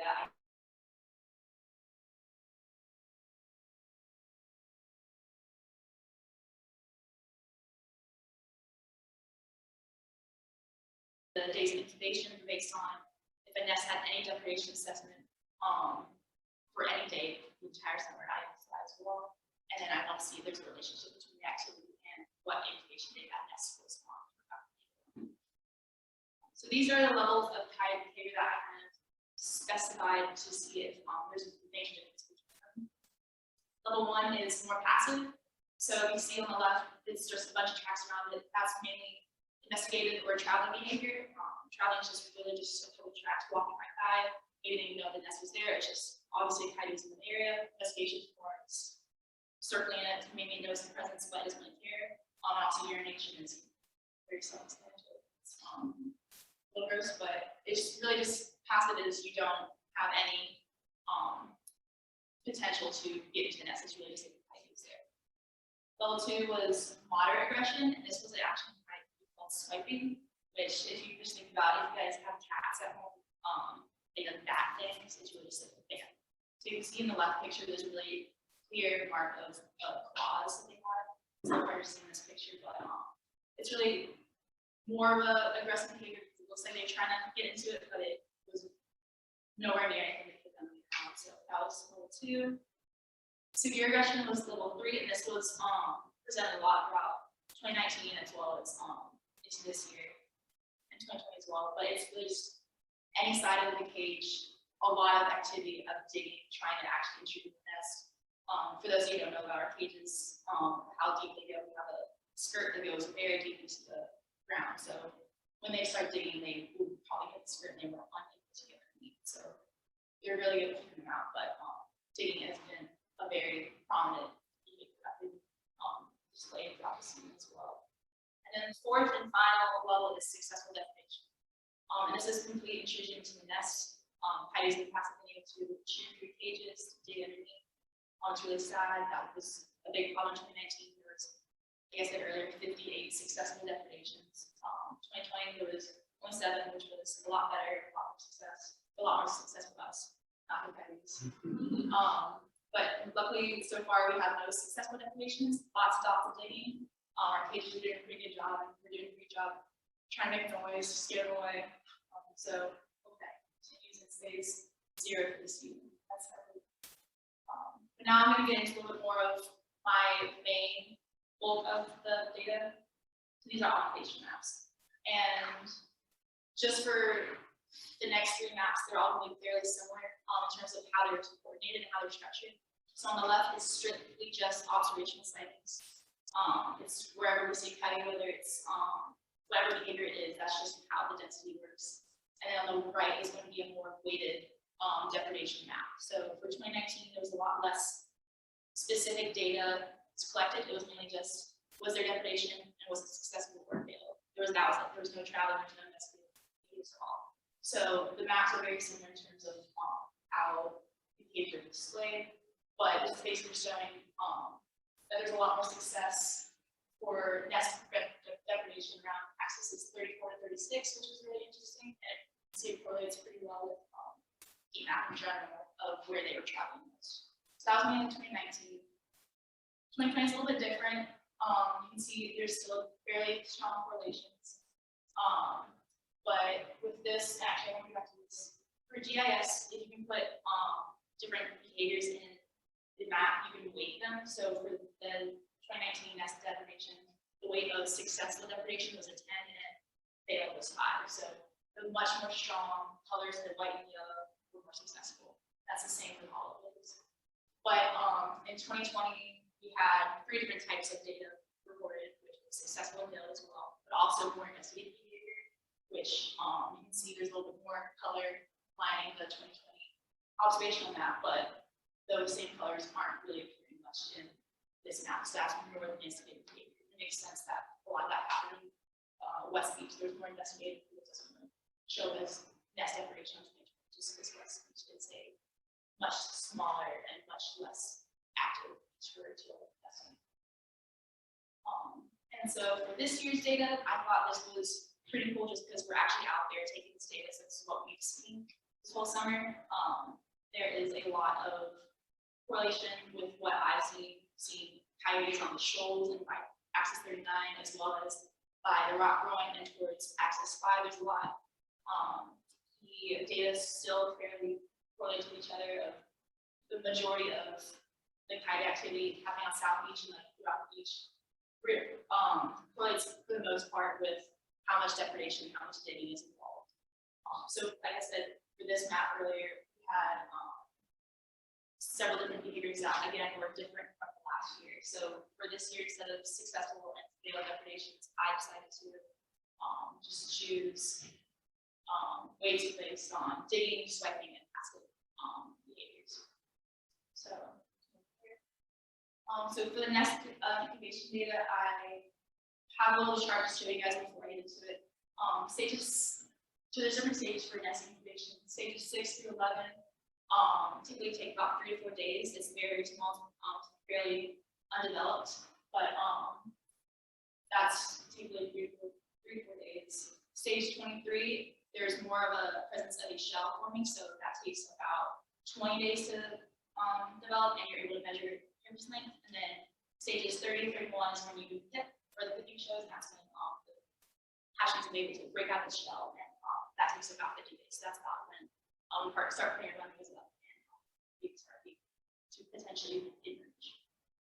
In 2019, this is the data. Like I said, it was mainly strictly successful and failed data, so there was a lot of overlap with just observation and all. But I noticed significantly that nest depredation started occurring mainly after day 20, which is why I showed you guys that stage 23 was the guy that had a shell so more developed than majority. And I found that was a similar case in 2020. A lot of the nest separation occurred also after day 20, so I thought that was very cool. And also you can see with accesses 7 and 18, a lot of investigation starts off, and then throughout the season, after day 20, 25, more depredation occurs. It's more aggressive, so that was very interesting as well. 2020 was a little bit more mixed. There's a lot less depredation occurring than past seasons. So there's a lot of green, a lot of investigation travel, and we just see a lot more coyotes. And that's also because we're actually taking time to just mark down coyote behavior in general, not just if they're at nest or not. I want to see if this incubation stage really matter. There's not enough studies and not enough data to really show if there's a correlation between them. I did notice that for 2 years, stage 23 was typically around, or day 20 was typically around, like when there's more activity, but that could be on any level of, it could be them smelling them, it could be hearing them, it could be around eggs, but since 2021 was over there, like you can make that conclusion. But to this picture right here, this is actually nested to the night after it was excavated. It was mainly just shells, so there's no, I think there's maybe like 1 or 2 like dead hatches in there, but the majority was just shells, and the coyotes completely dug it up. It's about 4, I would say 4 and a half foot deep hole. They dug up the next night after we found it. So they still very well know the presence of these eggs. So that'd be interesting. But I just want to show this picture. I thought it was very cool. This is a picture from one of our trail campers at Paul. It was taken on August 4th at 1:35 a.m. And on our final patrol at 6 a.m., we noticed that there was a nest depredation. And this is nest 8. So there's a little depression in the sand. And we didn't know that until the morning of 5 hours after this picture was taken. And a very interesting thing about this, a week leading up to this, there was no coyote activity at all. It was completely dead. And then it just happens the night that the depression forms, there's a coyote speed. So there could be correlations that actually creation show. So there's a lot of limitations for this study just because it's really hard to study a mammal population without really tagging individuals and identifying. But yeah, so the data recorded was pretty hard to just determine if it was the same individual occurring. The ties implement whether it really played a part in our figuring out what the coyotes were doing. So the ties too low, we couldn't see them. If the ties too high, we wouldn't be able to get to certain parts of the beach. And also the territory ranges can be up to 36 miles or beyond that. So There could very be like 1 or 2 coyotes, which one entire, I have no idea. It could be 100, it could be 2, so not sure. Like I said, this is a very understudied population, so there's a lot of stuff we can do in the future. Non-invasive sampling like the SCAP genetics I was talking about earlier, hopefully be the next pilot project, as well as marker capture studies with more camera traps. And I know it's a pretty controversial issue, but if there's more hoops to jump through and bring this pilot and understudy, spatial ecology is the best way to learn about animal population and potentially hope to weighted color them in the future, but it will take a lot more getting through that. That is basically what I have. Yeah, I'd like to thank the entire teachers and everyone that supported my local proposals. Sorry, I really know some about it, but they're few. So.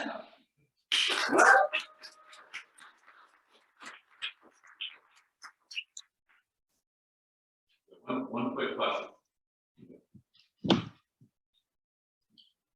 What would the SCAT genetic analysis show? I don't know what it would show. Yeah, so you can use SCAT for actually a lot of different things. We were hoping to be able to use these. There's very expensive equipment at the Museum of Natural Resources that can show population individualism with each SCAT. So you can tell different families, you can tell if it's just the DNA from the SCAT. But you can also tell different diet analysis as well. So there's a lot you can learn from SCAT, and it's becoming a much stronger field of animal ecology. So it's hopefully something that we can look at in the future.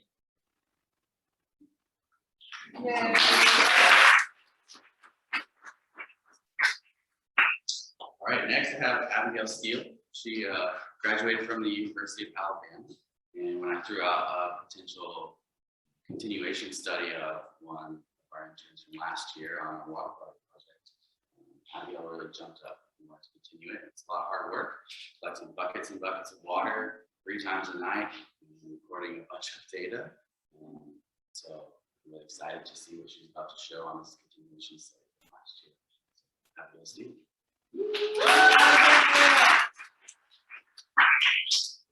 All right, so as Paul said, I am continuing a project that was started last year, but we started a lot earlier this year and we collected a lot more data. So that was a really good thing when we first started looking to see what kind of information we could tease out of the data that we got. But my project is titled Out of the Surf, Water Quality Parameters as a Cue for Loggerhead Sea turtles. So before we get into the water quality, just a little bit about sea turtle nesting on Baldhead. We see mostly loggerheads, although last week we were lucky enough to see a green nesting. But all of my data was collected on loggerhead sea turtles. And on Baldhead Island, the nesting season is from May to August, and these turtles take about 20 to 30 years to mature. And then they will mate every 2 to 3 years, and then when they come to lay their nests, they will lay 3 to 6 nests per season, and they will return at 10 to 14 day intervals. Something that is super interesting, a question that we get a lot on the beach is, how do you know when the turtles are coming? Do you know where they're going to nest? And so part of the background research for this project was looking at nest site selection and emergence time of these turtles to understand kind of why they nest where they do and when they do. So one study that I looked at was to see if the high tide and vegetation line played a role where specifically on the beach the turtles like to nest. So did they try to stay closer to the high tide line so the hatchlings would have less of a crawl to get to the water, or did they choose to nest by the vegetation line so the nest would be more protected? But a study done on leatherbacks by law et al., they saw no correlation. There was no predictability in where these leatherbacks were going to nest in relation to both of those lines. And then at the Ochi-Kara Wildlife Refuge in Florida, another group looked at the sand, specifically the slope of the beach, and the temperature and moisture and salinity contents of the sand to see if maybe something specifically in the sand was drawing the turtle to that specific location. And like, this is going to be a good place for the hatchlings. But again, there was no relation that they saw in those loggerheads at that place in Florida to say that, yeah, this is drawing the turtles here. So nest site selection, not entirely sure, still looking into that. So next is the emergence time. Why do the turtles choose to come out of the water at this specific time. Oh, a question that we get all the time. There's a full moon tonight. Are there going to be more turtles coming out? And the answer is we don't know. This study by Kamal, they looked at the lunar cycles and they looked at the tidal phases, and there was no correlation between a full moon drawing more turtles out of the water versus a new moon or a half moon. There was no correlation, and the same with the tides. It's logical to think that, oh, a high tide, turtles are going to crawl out more at high tide, so they have less of a distance to crawl. That's not the case. We have seen turtles come out at low tide and crawl all the way up to the dune lines, then all the way back in the water. So the tide also does not play a role in these turtles choose to come out of the water. So last year, the question was asked, are there environmental factors in the water influencing the emergence time? So that is what I was looking at, the water quality, to see if any of those parameters were potentially changing to basically cue these turtles, okay, time to come out and lay my nest. So every night we would take samples at 3 different beach locations. These were my control samples. 3 times a night we would take samples at Fort Fisher, Axis 35, and at Axis 19. So between 9 and 11 we would take our first sample. Between 1 and 3 a.m. we would take our second sample, and 5 to 6 a.m. we would take our third sample, and that acted as our control. And then every time we saw a turtle come out of the water, we would take an additional water sample, and that is what we were comparing to the control to see if any of those parameters were significantly different. So, as Paul mentioned, I filled up a lot of buckets of water. We had a 5-gallon bucket, and I would go in the water about 1.5 to 2 feet, basically halfway up my shin, and I would fill the bucket 3 times and dump it, kind of just clearing out anything that may be stuck in the bucket, a past water sample, sand, any of that, just clearing it out. And then on the 4th time, we bring it out to the UTV, and I would stick the YSI into the bucket. That is what it looks like. It doesn't have a fun name. YSI is Yellow Springs Instrument. It's just the name of the company. I thought it was going to be something cool. It wasn't. But this is the YSI, and it would measure everything like temperature, 2 different types of dissolved oxygens, specific conductivity, or specific conductance, conductivity, total dissolved solids, salinity, and pH. And we would record all of that on a sheet, and then I uploaded all of that into Excel. So we broke up the beach into 3 sections. Our water collection was from mid-June to early July, and in 2020 they only had 9 turtle activity samples. I had 36, so it was really exciting that we expanded our data collection. And so we broke it up like this. Any turtle activity that happened between access 39 and Fort Fisher, so basically anything on this beach, was compared to the control at Fort Fisher. Anything that happened in between 27 and the shoals was compared to access 35. And then anything from the rock groin to access 27 was compared to access 19. And all of this was sorted and graphed in Excel, and then I learned how to use R this week, and that was an experience. And it was statistically analyzed using R. Okay, so I'm going to show you a bunch of graphs, and I'm going to explain them because they are important. So these are my graphs, 4 of my 8 graphs for Fort Fisher. So if you remember, any turtle activity on East Beach is going to be compared to Fort Fisher. So on the x-axis, we have the date for every single one of these. X-axis is going to be the date, and then the y-axis is the measurement. So these ones are temperature, both of my dissolved oxygens, and specific conductance.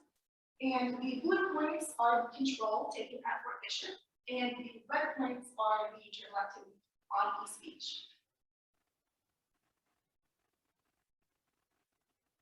The first graph was every single data point that was taken, and then these graphs are the average of every single night. It just kind of makes it a little bit easier, so you can see really how the turtle data visually looks like it follows the same pattern as the controls. And these are just the rest of the 4 measurements for Fort Fisher, so conductivity, salinity, TDS, and pH. You can see, again, it follows the same general trend. These are my graphs for access 35. So this is turtle activity between 27 and the shoals. And I'm not going to show you all of my statistical tests because that would be kind of confusing and really boring. So I'm just going to explain it a little bit while you look at these graphs.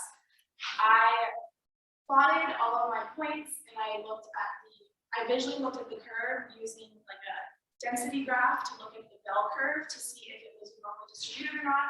And then I also ran a Shapiro-Wilks test to mathematically show normal distribution, whether or not it was there. And if the data was normally distributed, I ran ANOVA, so another test, and then that would show me whether or not the data was significantly different or not, which it was not for pretty much everything. And then after my first Shapiro-Wilks test, if it was potentially significantly different, I ran another test called a Briscoe-Wallace test.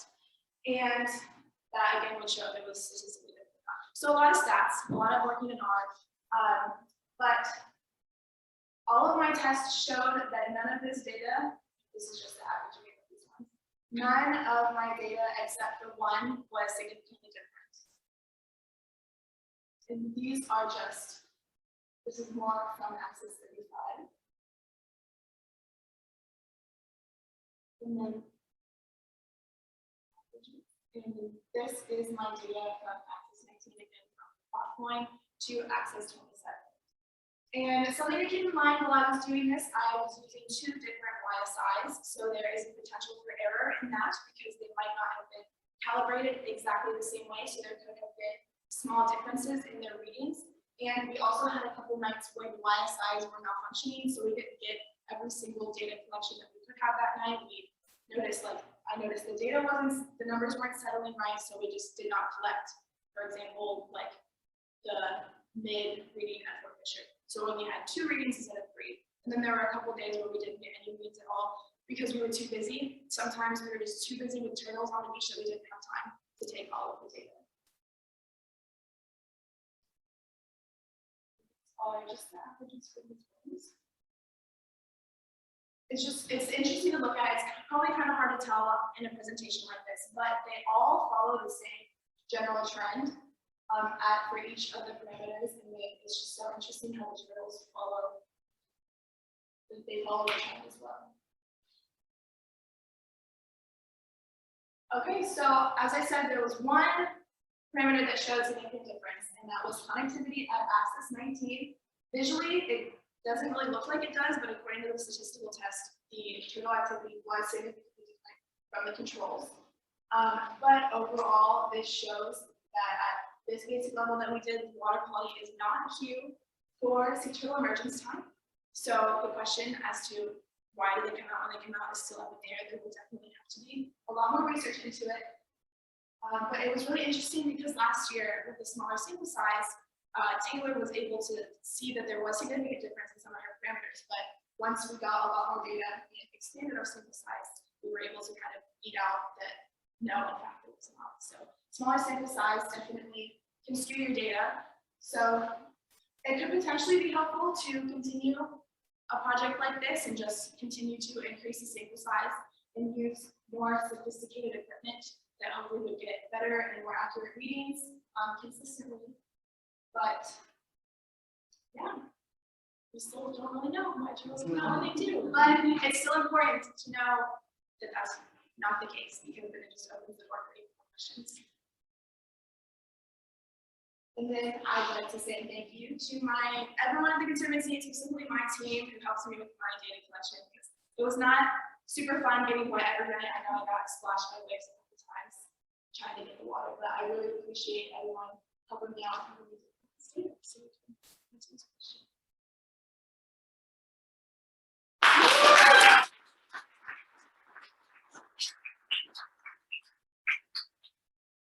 I just have a comment. So this is where science is hard because everybody wants to find something. Sometimes you learn more by not finding anything.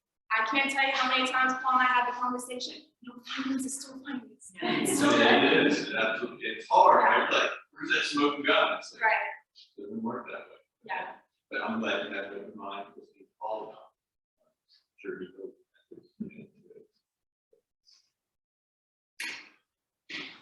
I have a quick question. Yes. I don't know if you looked at the range in Taylor's data compared to the range in your data. Like, did she have a larger, I don't know, just wondering, like a larger range in salinities that she saw over the course of her project? I did not get a chance to read every data too hard. Yeah. I have a lot of my own data I know, yeah. to analyze, but that would definitely be interesting to look at to see if it changed. She also took her data at a different part of the summer. So mine was done mid-June to beginning of July, and hers was done at the end of July. So it could definitely be something else.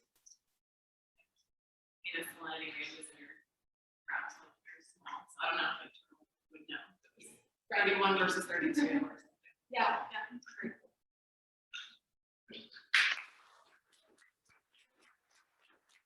Lives on the backs of our sea turtles. And you're involved at Island. Alrighty then. As Paul said, we looked at the backs of sea turtles and found lots of critters.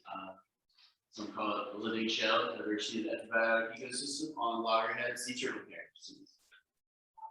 Just an overview, what is an epibion? It's an organism that lives on the surface of another living organism. We were expecting to find lots of different things. We used a couple different guides from the 39th Sea Turtle Symposium that was done in 2020, as well as some other papers to conclude that we were hoping to find a lot of the skeleton shrimp, Capella genera, as well as the Chelidibia barnacle genera, as well as some amphipods that we noticed just from our previous observations when we were in the field. Did this study because on Bald Head Island, there were a lot of studies about sea turtle nesting patterns, but nothing about their epibiotic community. So we kind of wanted to create a database of the epibionts here. These are some of those epibionts. You might not be able to see, but there's a little skeleton shrimp there, there's a little mussel there, and one of our amphipods that was on the previous slide. That's what it looks like before it's all sorted through. Other literature that was done on epibiotic communities didn't really assess the diversity of epibionts in different regions of the carapace, which is what we looked at. It was more just relative abundance and overall synopsis of what was there. So where do we sample and why? This is when we looked at some other papers to determine that the posterior region and the middle regions of the carapace were regions of high abundance. We believe this is due to the hydrodynamics of the shell. So you can see here we have somewhat of a raindrop showing how air and water flows around it. So the front of the sea turtle shell is taking front force of the water when it's swimming, and the back kind of forms a little eddy, so there's less turbulence and potentially more opportunity for epibionts to settle there. Methods and materials. So to sample our epibionts, we used trusty paint scraper, which was a little bit less rusty when we started.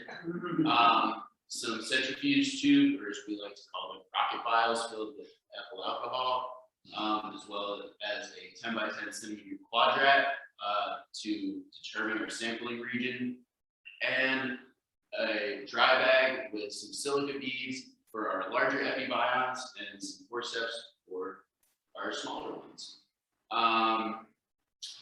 To identify our epibionts, we collected them and then put them in trays with the alcohol to clean them off and separate and dry them out. After that, we analyzed them under your standard observation microscope that everybody has at home. This is how we label them with the section, pit number, or pit tag number, nest, and date. This specific one belonged to Sandy, one of our legacy turtles, Bald Head. She nested 4 times here between access 39R and 36L. And we didn't find a lot on Sandy's regions because it was the front part. And so we found about 6 total epibionts: the Volantis amphitrite barnacle, Volantis venestus, Chelidibia testudinaria, and 2 of the skeleton shrimp.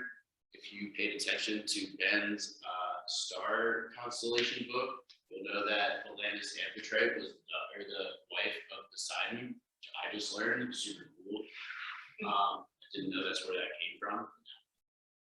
So in our first section, we found a total of 3 individuals, which is kind of what we were expecting to find. That front section of the carapace was taking a lot of the brunt force of the water that was hitting it. So potentially not possible for any bions to settle there. But we did find our turtle barnacles, Chelidibia testudineria, and Chelidibia caretta, as well as the skeleton shrimp, Capella andrae, as well as several other species in that genera. We used the Simpson's diversity index to calculate diversity coefficient 0.67. I think this is a little bit high due to a small sample size in that region. She just determined from a random number generator in Excel. Section B, a little bit more going on, a total of 582 individuals, all analyzed under a microscope by yours truly. Some of you might have seen me in the lab once or twice doing that.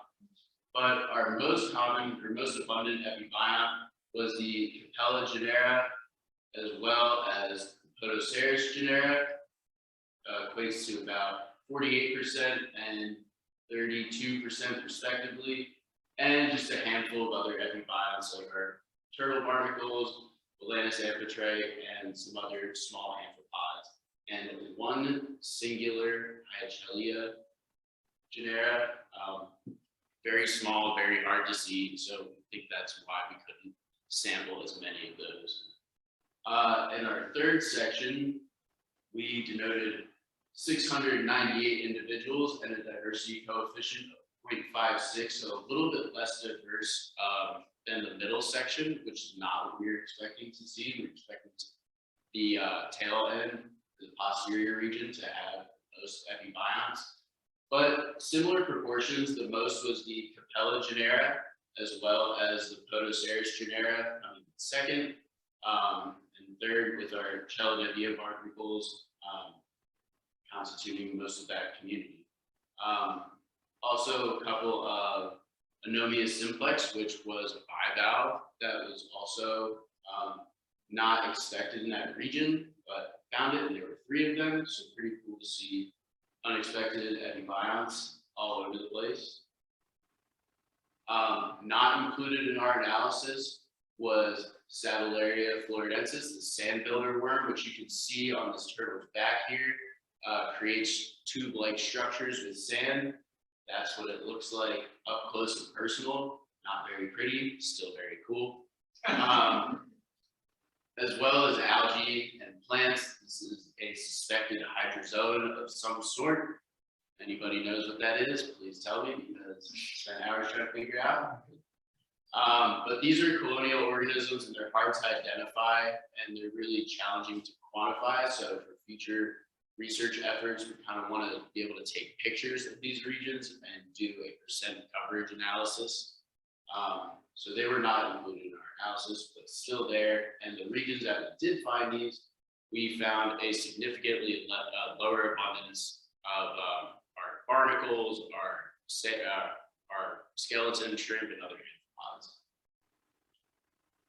amphipods. So significance, like we said, most abundant was the skeleton shrimp, the Capella species, and the least abundant was the Hyachellia species, probably because it was so small and so hard to see. Did we see what we predicted? That sounds supposed to be.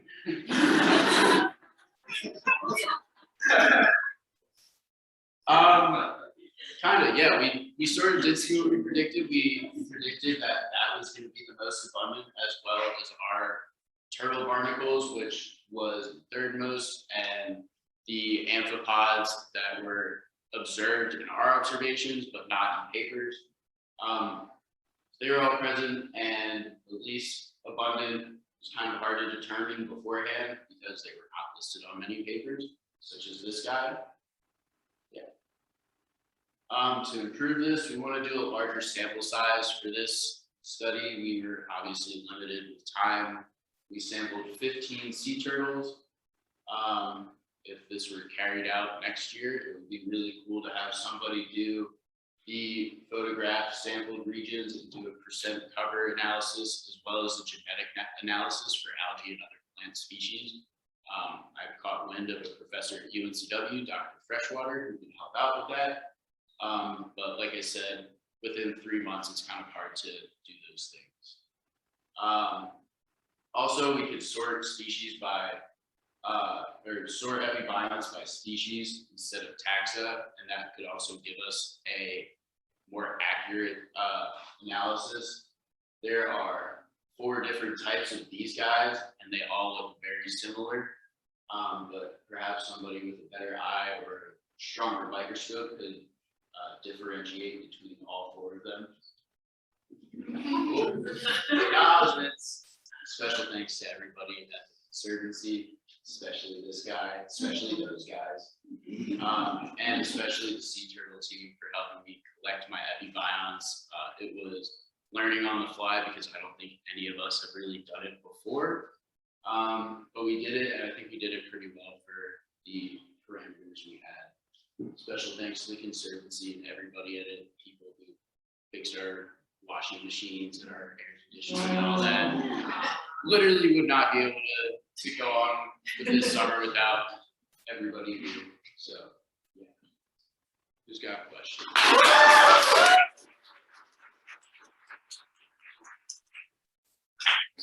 Yes. Yeah, so first, there's a lot of different amphipods and everything. Do fish use them as substrate for feeding? Because they're swimming through the water or laying on the bottom? I mean, like little sergeant majors or something, just nip it out. I mean, is that? I would guess yes, because turtles can go to cleaning stations on reefs. That would be definitely that I know of personally, no, but cleaning stations on reefs are definitely a studied subject, and I'm sure they go there, and I bet that those fish are eating little skeleton shrimp and other lavish seafood and stuff like that. Yeah. Because I mean, you get out and you get offshore, you don't have substrate, there's not a lot of places to feed, and that's just like an obvious place. Yeah, just kind of like a little mobile reef, for a platter of seafood. Who eats Market Street crab oil when you get feet? Exactly. That's just what I never thought about that. How about ecological connection? How important it is for this crowd? Look, God, definitely. Some of the barnacles that we find can take like 3 months to get up to the size that they're at. So when you're talking about moving these species around, they're starting from who knows where as a pencil speck and coming to Bald Head Island, possibly falling off here, reproducing. I think it'd be really cool to do genetic research on these barnacles as well to be able to figure out where they came from exactly. And that could also tell us more about foraging patterns and what they're doing for the girls that aren't satellite tagged and stuff like that.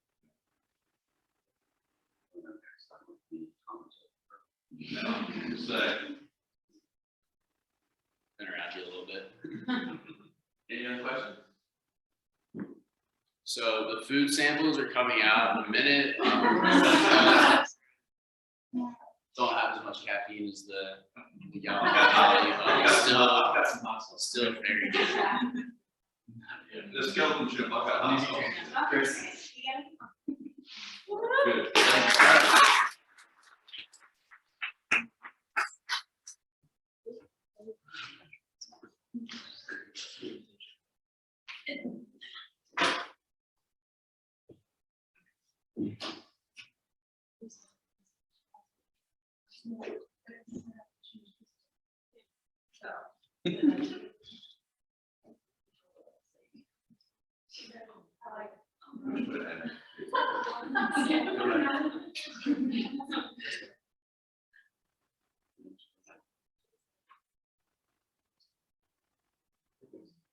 All right, our fourth did come up, and it's going to be Emma Jones, and she graduated from University of Tennessee Tech.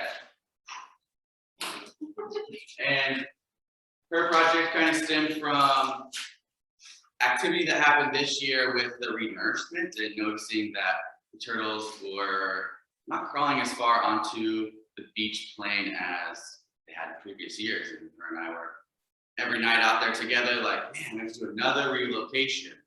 Why aren't the turtles going past the scarp? Why aren't they going past the high tide line? Why are they even false crawling when they get past the high tide line, but then deciding to nest right at the scarp where we have to relocate?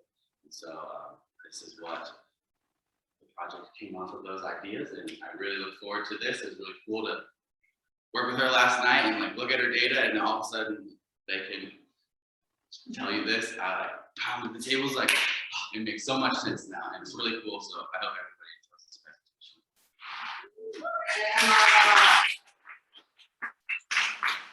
Okay, so my project is about the effects of beach nourishment on loggerhead nesting activity. I mainly focused on false crawls, but I also looked at nesting activity. So just a little background on Bullhead Island. It's a barrier island off of the coast of North Carolina. And these are maps from the years of 2010 to 2000 to 2019. And you'll see that the coastline is always changing. And due to longshore drift, on East Beach, the sand goes down towards the shoals. So that sand is deposited over there. And South Beach is the product of most of the sand erosion. So that's where mainly all of the beach renourishments and construction projects occur on South Beach. And that sand moves towards the shipping channel, which we don't want that to happen. We don't want sand to go into the shipping channel. And this also has an effect on nesting sea turtles because it gives them less area of the beach to nest on whenever the sand is transported other places. Okay, so a beach renourishment is the placement of sand on highly eroded beaches to manage erosion, protect against damaging storms, and create a larger beach area. So we are in accordance with the Wilmington Harbor Sand Management Plan, meaning we get our sand from dredging projects from the mouth of the Cape Fear River. And on alternating years, we'll get the sand, and in other years, Oak Island will get the sand. So depending on the year is when we have these renourishment projects from the mouth of the Cape Fear River. In years that we don't get that sand, we will get the sand from Jaybird Shoals. And nourishment projects can alter a beach's sand density, shear resistance, moisture content, slope, sand color, grain size, and mineral content. And all of this does have an effect on nesting sea turtles, or we think it has an effect on nesting sea turtles because they require a range of conditions in order to nest on the beaches. Okay, so I'm going to go through a couple of terms with you just so we're all on the same page. So there are geotextile tubes, which we usually call geotubes, and they're on the westward side of South Beach. So these are put in place perpendicular to the shoreline to stabilize the beach and prevent erosion in the shipping canal. And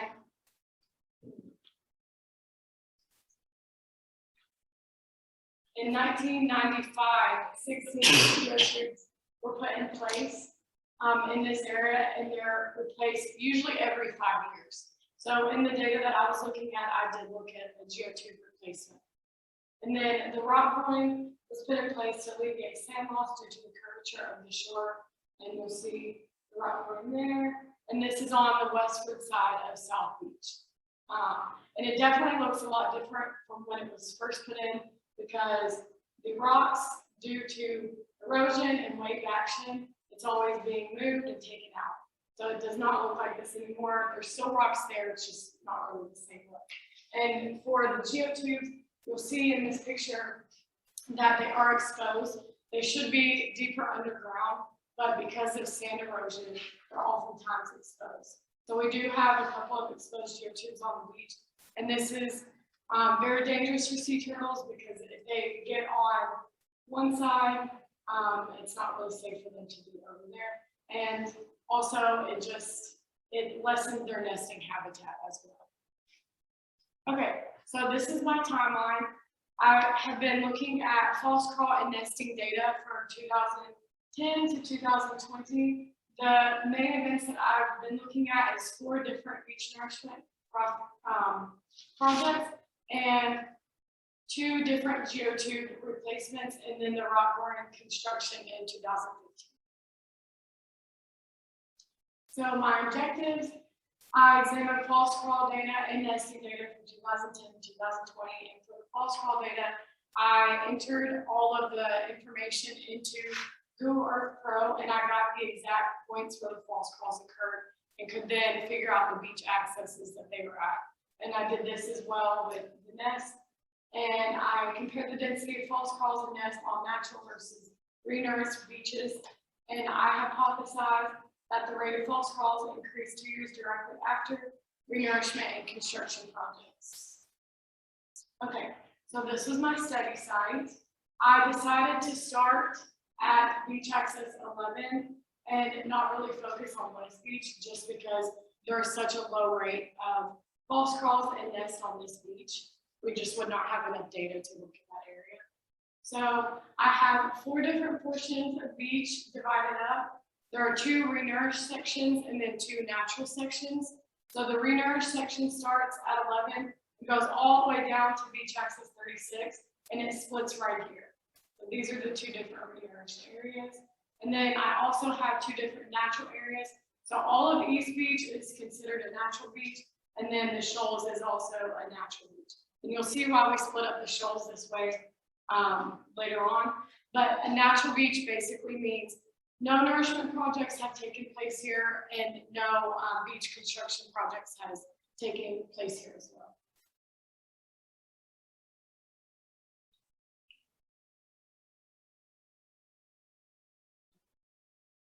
Okay, so this is a heat map that I made. This is basically just, this is of only the false crawls, so the nests are not on this heat map. And this shows kind of the areas where the false crawls are the highest. You see that at the Shoals in red, it is definitely the highest, and there's a couple of other areas here that are also a little high. I also made the false crawl density table as well as the nest density table, and you'll see here that both for the natural areas, the activity is much higher than in the renourished areas. And I also ran a statistical test, chi-squared. So this is my p-value. It's 0.01314, and for chi-squared, if your p-value is less than 0.05, this shows statistical significance. So this shows that nesting activities are observed in higher densities on natural beaches than nourished beaches, which is pretty big for us to see. As you can see, the numbers really show that there is way more activity on these beaches. And I wish I would have included the nest as well on these heat maps, because you would also be able to see how many nests are on these beaches as well. So that was really cool. And during this year, there was a beach renourishment project from accesses 11 to 34. So pretty much all of South Beach was renourished during this time. Okay, so 2011, so this is a year after that beach renourishment project. You see that there's a lot more activity and a lot more colors on here, but still the p-value is less than 0.05, showing that there is statistical significance. Again, and if you look at the false crawl and the nest densities, there is also a higher activity for both of those, for both false crawl and nest. And yeah, it's a lot lower on the renourished beaches as well. And once again, another statistically significant p-value, less than 0.05. And looking at the table, you'll see that the activities are higher. You see that there's a higher concentration in this area and always the Shoals. And we think that for the heat map, you'll see on the Shoals, it's always in red and yellow. And when the tide goes out, there are always exposed sandbars. So when the turtles emerge onto the beach, it causes confusion for them. Oftentimes we've seen it this nesting season, so it'll cause them to turn around and go back to the ocean. So that's why there is a higher amount of false crawls in this area, not really because of a renourishment project or anything that humans are doing, but just because the natural area of the beach. So this is another beach project. They did a beach renourishment from axis 11 to 27, and geotubes were replaced. So 5 geotubes were replaced during this time due to Hurricane Irene. And so on here, it did not show any statistical significance, but you can just look at the false call density and the nest density. If you look on here, there's 60.77 nests per mile on East Beach. And for the false crawls, there's also a higher amount of false crawls in this area. And looking at the map, you can tell that most of the false crawls are in this area. This area really isn't frequented that much. And it just, you can really tell that there's not a lot of action over there. 2014, there was no statistical significance for this one as well. And this year, there were more nests on the renourish section of the beach, but there were more false crawls on the natural beach area. We see again at the shoals, there were more false crawls. So 2015 was a beach renourishment from axis 11 to 27, and the rock growing construction, which was the picture that I showed you of all the rocks that are on the westward side of South Beach. And this was a 1,300-foot long terminal growing constructed, and that's just to prevent sand from spilling into the shipping channel. And there was statistical significance with this p-value, and you can tell on here that there's a lot more activity in these areas. And looking at the false calls and the nests, there are much more activity in the natural areas. So 2016, there was a lot of false calls in this area again. So the nesting and false call density is still high on the natural areas of the beach, but you're still getting some false calls and nests in this area. And the p-value of 1 really shows that the data is too similar for there to be a difference. So that's probably because these two are both 13.3. This one is 17 and 18. So it really, there's no difference in either of the areas in this year. And then in this year, the p-value is also 1. So some of these numbers are very similar. So it's hard to compare those years because they're very similar. And there's activities all along the beaches at these times. 2018, there is a large amount of false crawls along the shoals. Again, you see the highest number. And then the highest density of nests are on East Beach, which is usually characteristic of every year. And then so 2019 was a very big year. There were 170 nests total. So there was a lot of activity on the beaches. And you'll see that there was 49.23 nests per mile on East Beach. And then on the shoals, there was 85.56 false crawls per mile. So there was a very large amount of false crawl activity in this area. And this was the year that there was beach renourishment and 13 geotubes that were removed and replaced. So 2020 is my last year, and running the p-value, there was no significance for this one as well, but you can still tell that there are lots of activity that's happening on both of these natural beaches. And you can see with the heat map that there's a lot of false crawl activity going on. Okay, this is my chi-square test. A lot of information. It was very fun to learn yesterday. My conclusions, the 2010 to 2020 activity density is higher in natural areas.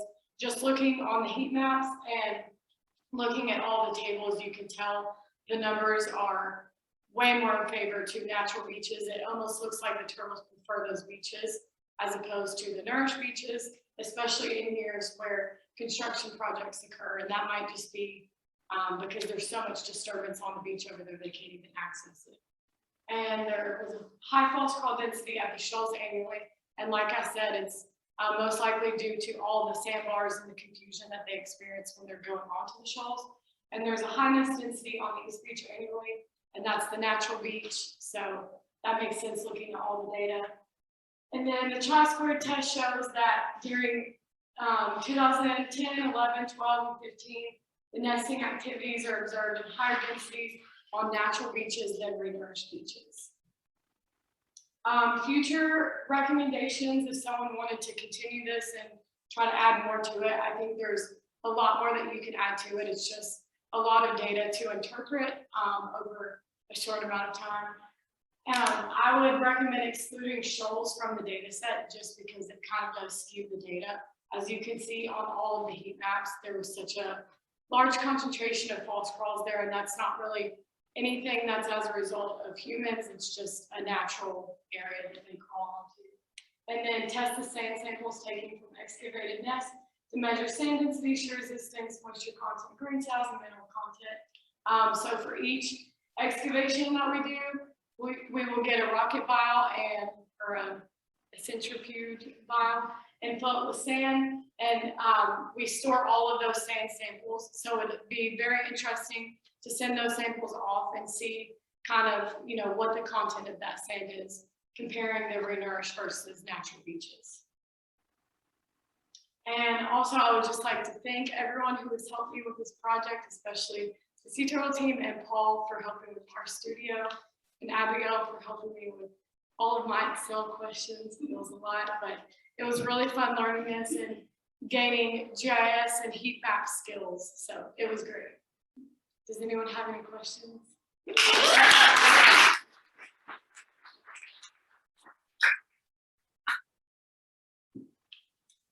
Oh, okay. So around shoals, right? I mean, they're confused. Are they confused when they come out of the water? Are they after they come out of the water? Are they confused even before they come out of the water? Just So, because, I mean, you watch them. I mean, they got waves coming this way, waves coming. yeah. Does it mess up their equilibrium at all, where they're getting spun around and all of a sudden they come off? Yeah. What's going on? I mean, is that a possibility? I just wonder about the currents there. Yeah.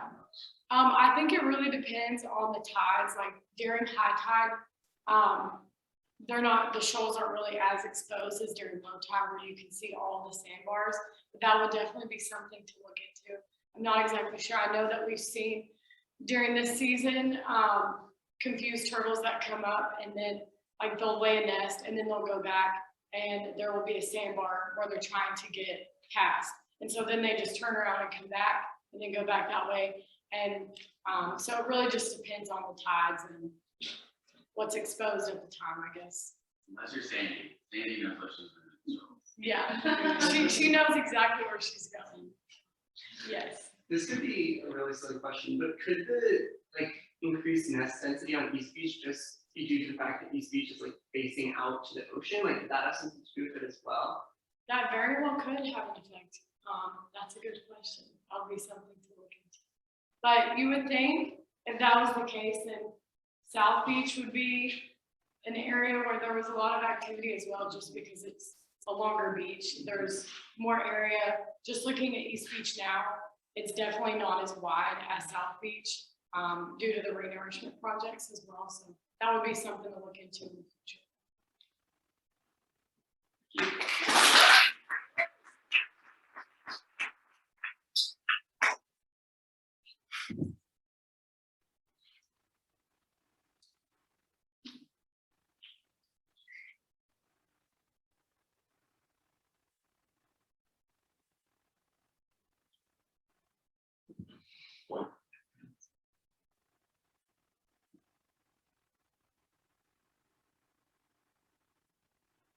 It's not upside down. I know. All right, final sea turtle presentation of the day. We talk a lot about sea turtles here anyway, so oh my gosh, I have to say your last name. Carly S. Couldn't you pronounce it? Tell me out. Lauren, help me. No, They asked this morning, it's Zipridge. Carly Zinfridge. Here we are. And she is a senior at the University of Central Missouri. And this is another project continuation from 2020. We were looking at offspring size production, and it was a really interesting find last year, and we want to add more data to it. So just like Abigail, when I brought up the topic, Carl jumped on this one, was able to work with eggs and hatchlings. So I'm really excited about this one as well. So please enjoy.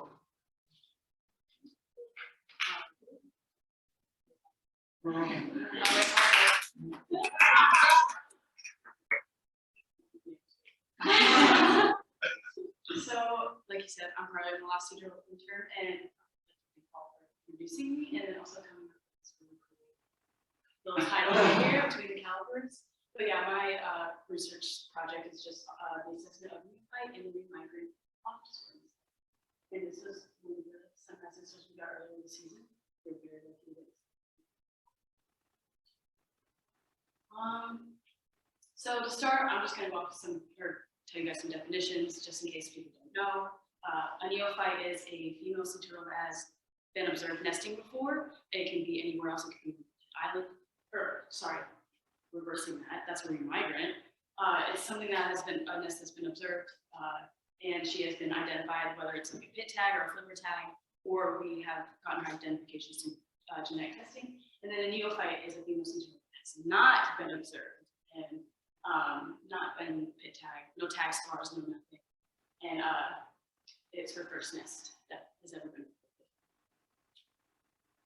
So we're going to do a little introduction and background.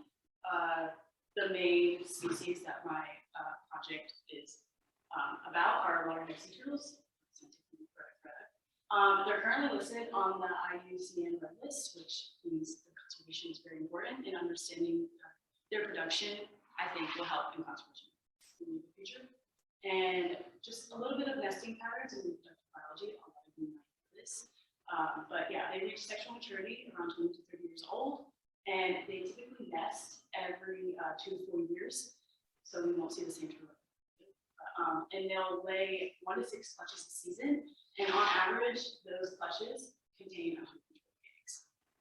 So turtles, they don't exhibit any parental care, so it seems that they gear towards the quantity versus quality, and a lot like humans, like we raise our young to like 18 plus, and then they don't exhibit any parental care, so the more the better. Hopefully, we get some survivors out of this.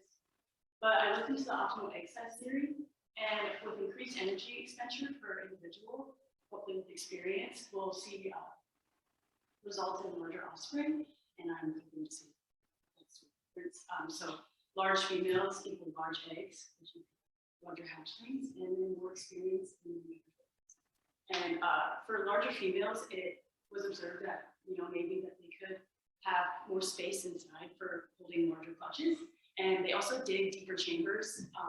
I thought this was interesting. I never thought about it, but if they dig the deeper chambers, the hatchlings will have more of a experience and like a harder time getting out of those, hopefully making them stronger when they actually do reach the sand.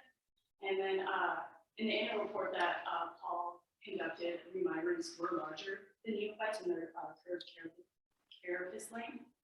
So that's just from the notch to the tip that we measure with a curved measuring tape. And then, sorry, this is a cooler full of the eggs after or before we start our relocation. So yeah, pretty much what we do is we carefully, because we don't want to mess up their navigation skills and their embryonic development.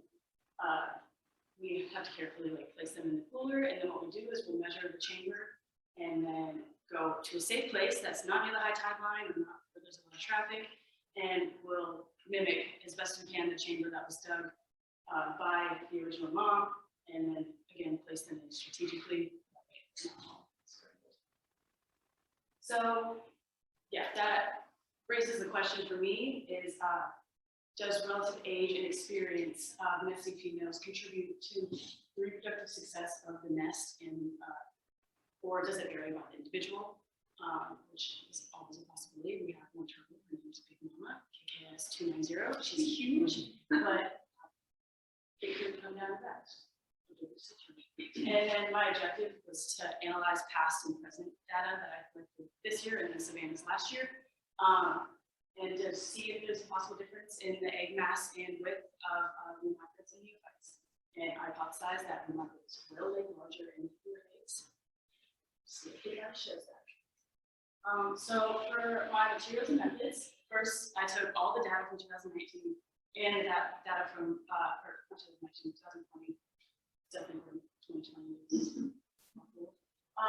And I pretty much just analyzed all that, put it in testing, and we'll see the results. But that took a while, but And then for the egg size, so whenever I go to the nest, we let her do a thing. As soon as she leaves, we take up one egg, we keep it for genetics testing, and we just put a little baggie and throw it in the freezer. And this probably is what took the longest amount. I had to go back and clean all of the eggs from any sand, or like some of them had like it was still like wet in the bag, so there was a lot of moisture, so it was all like ice. And I just took a little fancy toothbrush and I like scrubbed it and 2 rags and just like polished it. Our eggs are really pampered here.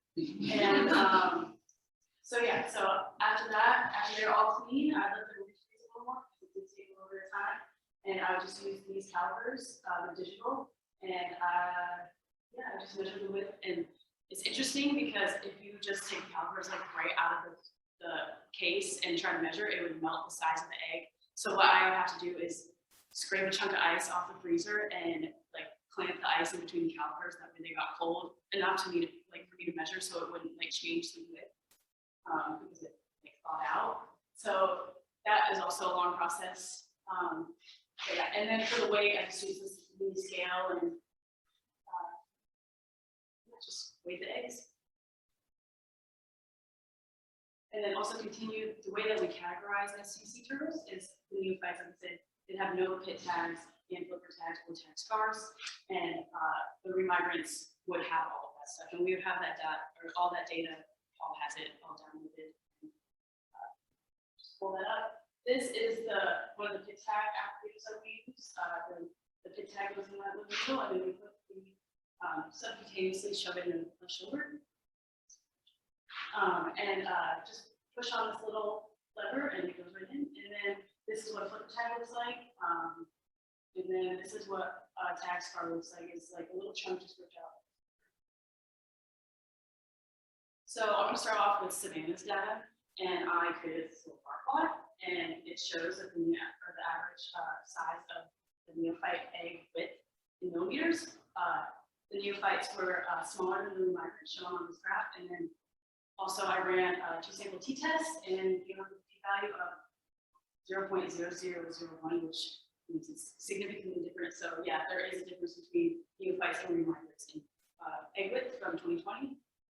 And then this is my data. So I did the same thing, a lot of tests, a lot of bar plots, it's a loop. But so yeah, it just shows again that neophytes are smaller than remigrants, and to show that the p-value again very small. There's between the egg width for this one, and then to incorporate something new is I did the egg mass. That's something that was not done last year, and the egg mass again, one plots can show gives you a visual, but then that p-value is also under 0.05, so there is significant difference in just the egg mass. And it really surprised me how much this is different than liquid. And then I wanted to compare 2020 to 20, not versus 20, but put them together and see how it was. And then with a larger sample size, it definitely helped. As you can see, there's a difference. And then the p-value was 1.276. So yeah, there was a significant difference between that comparing these two. So my conclusion is that yeah, it's hard when larger than your case. And this is important because in the future we can make better management decisions and conservation efforts on these nests. If it's hard to say, but if neophytes aren't putting in this like energy to create these better nests that are going to be more successful, is it worth something? Is it something that we have to work harder with? Is it something that we don't put that much time and money and energy into? And then also while I'm here, I will be extending for a few weeks. And what I'm doing is I'm measuring hatchlings, and then this way we can see if they actually are larger hatchlings, not just larger eggs. So for this, I'm also going to emphasize that remigrants produce larger and more fit offspring. And then for this, I'm just measuring the hatchlings this length to width. I don't have the notches, so for the obvious notches to do the tip or the notch one. But yeah, collect 10 from each nest or stragglers from excavated nests and use those same digital calipers, but warm, and to measure the length of the width. And I'm going to take Savannah's data from last year because she also did this. And less powerful than that. I was pretty sure that was popular too. So yeah, I ran a 2 sample t-test and I gave the value of 0.03, which is less than 0.05. So there is a difference between pre-migrant and unified hashing samples. And then we're also very fortunate. I just wanted to throw this in here because I thought it was the so this green neophyte come up, and that was her the one egg that we collected. That was the mass, and then that was the width. And then for a typical waterhead neophyte, it's a little bit different. I'm switching up right there, but yeah, it's kind of hard because it was just one sample. But it's just cool to see the difference. And I just want to say thank you to the Conservancy. I would not be able to have you, and I'm not would be the person I am versus 3 months ago. And I found my passion. I believe I found my passion, and so thank you guys for being help.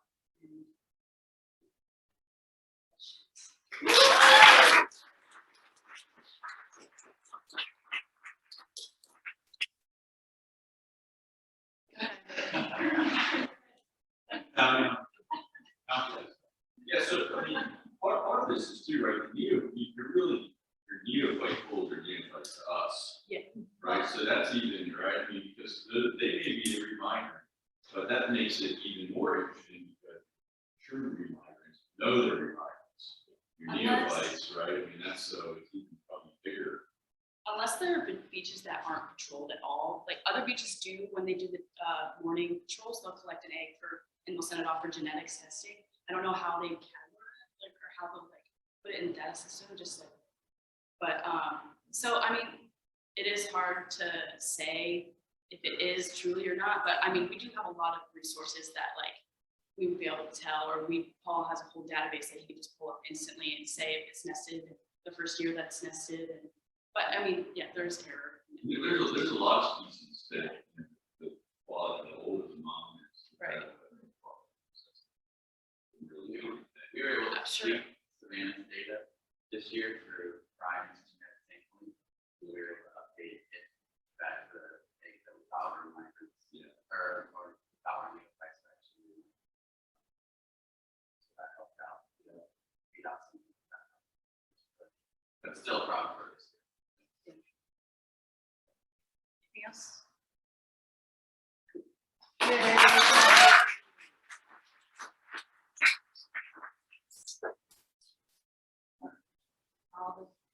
They all in? Oh, yeah, I downloaded, I'll do that. That'd be good. Thank you. Hi, everyone. I'm Beth Darrow, Chief Scientist at Bell Island Conservancy. Congratulations to all the interns. These projects have been amazing.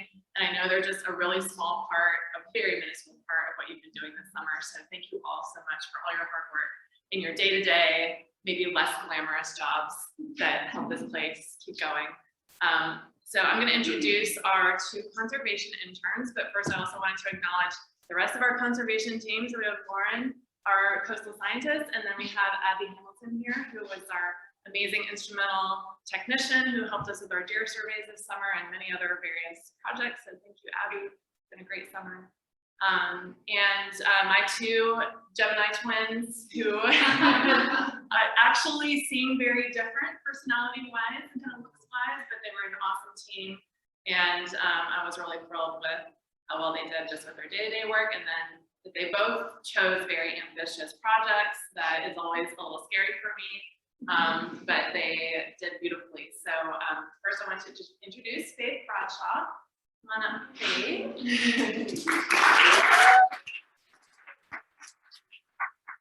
So we were really lucky because Faith, we actually offered the position to Faith in 2020. Wait, how did I forget? And unfortunately, we weren't able to bring in interns that year. So we hoped that she would reapply, and magically she did. So we were really lucky that she came back and remembered us and was able to come in and be an intern this year. So Faith goes to NC State University and she's headed back tonight. Yeah, tomorrow morning.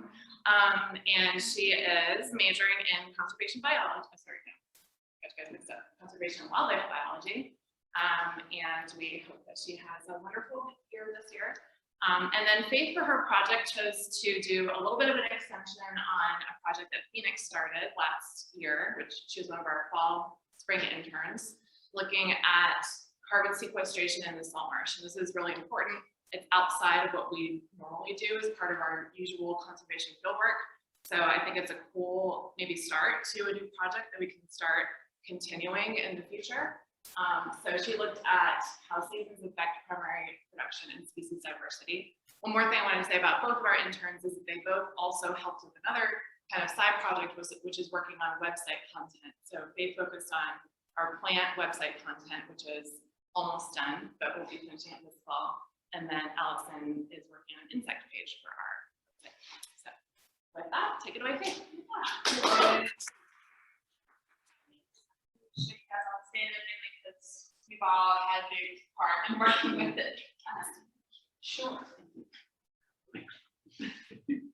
So, as Beth said, first thing I did was a plant guide, go back to carbon in just a little bit and the exciting grasses. But for this, it's a huge document. This is a 25-page document so far, and I've only covered trees, shrubs, and vines. That's not counting annuals and perennials. Your grasses, I could talk all day about the grasses, but it's a really fun, ever-changing thing, and plants change all the time. So it's really important that we have something that can be updated, especially with the website.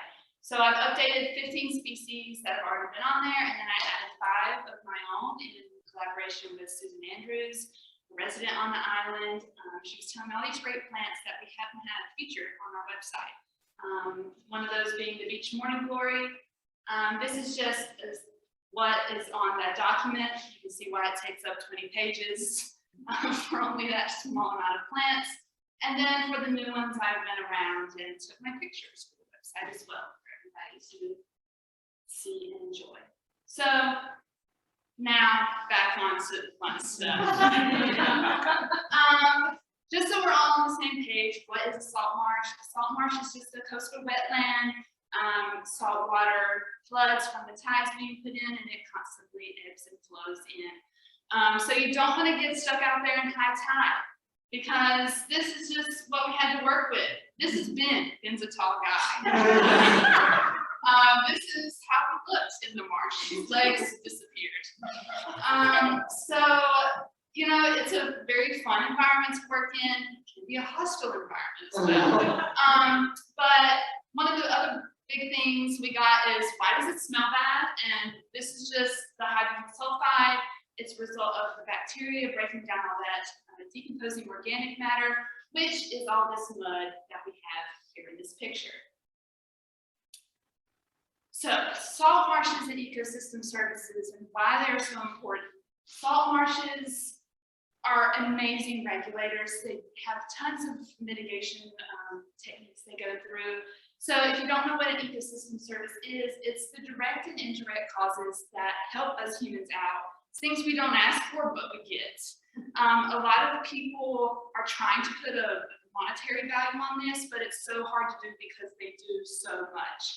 So we see water quality regulation and filtration. We see carbon storage and temperature regulation for the whole world, plus the amount that that does for this island in general is amazing.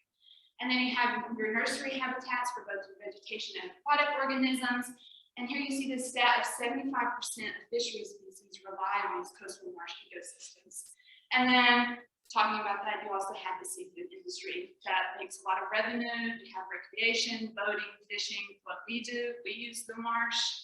And then you look at all that this provides, but then you see 50% of marshes, salt marshes around the world are being degraded. So you really have to think about why we need these things. They may not be important, but in the whole picture of things, they truly, truly are. And this quote from an Audubon director, I think really sums it up perfectly. Like, these marshes alone are more efficient than any technology we can have. So our natural systems are very important in that way. And it makes both ecological and economic sense to protect them and just keep them going and thriving. So now we get to climate change and carbon storage. Just before I go into goals. So CO2 is one of the biggest gases that we have to worry about in terms of climate change and the greenhouse effect. And as you see here in this diagram, CO2 gets stored into the soil and also into the grasses that we have here. So CO2 is stored and then the oxygen is released through respiration and everything else. And this is where we get into carbon sequestration. So it's just the process of capturing all that CO2 from the atmosphere and taking it in. And then in terms of carbon storage, it's just the long-term confinement of that carbon. So as oxygen keeps going out, that carbon is still continuing to be stored in our backyard. So some important vegetation that I'm going to be talking about today is the Spartina alterniflora, which is found mainly in our lower marsh and in our higher marsh, the black needle rush. These are two very distinctive grasses. One is very pokey, aka needle rush, and it will take your eyes out as well. So you need to wear goggles out there. But these different kinds of vegetation is very dependent upon both salinity and elevation. And then you have different types of plants too. You have your C3 plants, you have your C4 plants, all dealing with the different respiration techniques depending on time of day. And that could also account for some of the differences in your carbon storage. So on to the goals. So our first thing was to quantify above ground carbon content for the marsh during the summer. You can do both underground and above ground, but due to time constraints, we focus mainly on above ground because that would be the easiest to collect. And then we wanted to estimate species diversity at 3 locations along the creek. And then we wanted to compare the above ground biomass, carbon content, and species diversity estimations from the winter data, which was collected by previous intern Phoenix, and then with the data we collected. So as you see here, these are the 3 collection sites. We have our downstream near the lighthouse, mid-creek, and then upstream. And this red line shows the whole Wildhead Creek system. So first, we visited these 3 samples along the creek. We set out on a 150-meter transect, walking along it. You see Shannon up there in a line, going to work. And then we began at the creek edge and worked our way back to the forest edge. This is very important to us because in some of the graphs I'll show you later, there's missing data points. Because in the winter, we didn't get a lot of the creek edge and forest edge samples. But we made sure this time, in this season, that we got both the creek edge and the forest edge no matter the conditions. So then along those sampling sites, we compared this to the winter. And we did use the same exact coordinate locations for all these plots as the winter and the summer, and the most we were off was by 4 feet. So that was amazing. Okay, so to walk you through the process of what we did, we would basically go out and sit along this meter by meter quadrant, and then in that quadrant, we would take our GPS sample, our GPS location, so your coordinates, your elevation, and in this, we would also look at percent cover, and we would take pictures right here. Lovely Allison is behind the pictures we would take. So we would take a side view and also an above ground view.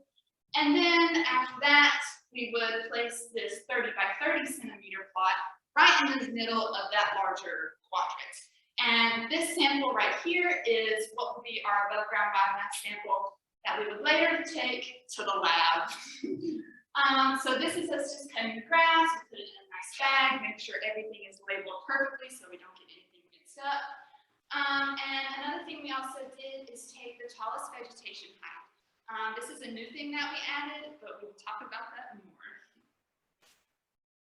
So now on to the results and what we saw of the plant diversity and seasonal species richness. So this is a graph of all the plant diversity and cover that was found in the summer. So everything I took, as you see here, y-axis, that's your plant cover percentage. And then down here is your sampling sites. And then we have all the different things that we saw in the marsh. So the main things I want you to get from this are our downstream sites near the lighthouse had the most plant diversity compared to those midstream and upstream sites. And also, just to orient you to a few of our grasses, this is the Spartina alt that you see up here, and this is the Juncus romarianus you see, black needle rush. Wherever this black needle rush was most abundant, it usually dominated that plot. Whereas Spartina was there, but Juncus, mainly the dominant species when it was present. And then that is compared to the winter sampling. So all these points that you see missing are the ones that are new that we took. So this is everything that we had to work with from the winter. Same thing again is the downstream site was still the most diverse in terms of species. And again, we had more dominant Juncus when it was present. So in terms of seasonal species richness, there's a bunch of beautiful marsh plants, and these are just some examples of one of the ones we mainly saw. So here we have the Virginia glasswort, which is edible, and right there. And then we have sea oxeye, which is also edible. So these are just some of the main things we have. Our downstream site near the lighthouse, once again, both seasons, it shows that species richness was more dominant than any other location. And then we see midstream being about in the middle, so same for upstream. So we could definitely assume that downstream has the most in either season, and then in the summer we see consistently higher species diversity, which you can logically assume. Okay. Now, in terms of all our plot comparisons, this is where you really get into data organization and making sure that everything is spick and span so you can look at it. But this is more for just future goals of, if this is a continuation, being able to physically sit down at a computer and see the differences in these same exact locations over a plethora of months and different sampling opportunities. So just for example, we have a winter picture that was taken at the same location, and these are the pictures that we took both the side profile and above angle from our upstream site quadrant 2 sampling location. And I have those for every plot we did. And then in terms of above ground biomass and carbon analysis, this is where it gets into the boring data crunching and Excel sheets. So what we did is when I took it back to the lab, I took 2 weights. I took a live weight, which is where it still had all of its juiciness. And then once you put it in the oven, take the dry weight and make sure it is as dried out as it can possibly be. So from those weight measurements, we then estimated the total above ground biomass per square meter from that 30 by 30 centimeter plot that we took. And then from these above ground biomass levels, we could then use this amazing table and piece of literature to take the carbon values for each individual species and calculate the carbon content per individual plot. So this is amazing. You get really detailed looks into how much carbon is stored per plant species in that plot per coverage area to see what perhaps the annual carbon content could be for the whole marsh. So I did this to both my data and Phoenix's data as well.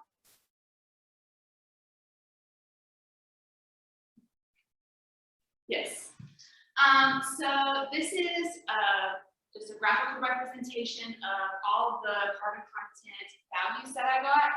And as you can see here, we see most of the larger carbon contents being at both the creek edge and forest edge sites for everything. And these middle dots are a little lesser. So this was the mid-creek site, the downstream site, same thing. You have the larger at both the edge sites. And then here, you see something a little different. So Michael and Ben talked a lot about edge habitats, and this is what I hypothesize is the problem here. There's this road for Middle Island that leads right here, and then this is our forest edge sample right here, and it's really low, so 34.2 grams of carbon per meter squared. So that's a very low amount compared to the things we have down here at 429. And this is probably just because that road is traveled more so than, you know, some person's private dock right out here. So there's big differences that you have to look in terms of development and species and how they both interact. But again, on this side, we mainly see the larger of the carbon content being in these more forest edge areas for both the creek and the forest locations. So these are the big tableau numbers, once you do all the math. And the average annual production of the BHI salt marsh in the winter is 219 grams of carbon per meter squared. And then in the summer, it's 242 grams per carbon meter squared. So the summer does have, the summer values of carbon content are a lot larger than the winter. So we can say that it's more productive. And then for my conclusions, usually where Juncus is dominant, there's a greater carbon storage. And then max standing biomass, it may not be in the midsummer while we're sampling. We assumed that it was in the summer compared to, and assumed that it would have higher values than in the winter. But if you look at just the raw data, 8 out of the 12 plots had higher net primary productivity in the winter. Even though in the summer, there was a higher average. And then a reason this could be is because high temps and respiration rates could slow down. Temperature is a large stressor to plants. So you really have to look at that. And then finally, species richness and diversity was observed to be higher in the summer. And then for the future, plant coverage is something that is very in the eyes of the beholder, and it can be interpreted many ways. So you can't have someone out there every season doing that, the same person every time. It would be great, but it's not likely. So I think it should be taken every 25 meters. It is subjective, so it would be better to keep it constant. And then I also think that data collection should be done in the fall and spring as well. It is hard work, but it can get done. And then when I talked about tallest vegetation, this is something new we added, as I said, and I think it should be reported for every plot from this point forward, and this is why. Beautiful correlation. So here we see the above ground biomass and vegetation height. So here is the height in meters, and here is the total above ground biomass in grams per meter squared at all of our sampling sites. And as you can see here, it really follows these trends. So in the future, we can look at this and wonder, do we even have to go in and cut the grass? Or could we possibly just go out and measure and not cause as much damage to this ecosystem? And then get our values of both biomass and carbon content from that. And then I'd like to thank everybody who went out. We got lots of pictures. I had really a lot of fun doing this, and you guys were excellent helping hands. And also thank you to Abby, who I just realized is not on this list, but she is here in all the pictures. She is, yes. Yes. But yeah, marsh monsters, as we like to call them. Thank you to everybody. And I'm sorry if I left mud anywhere. Any questions?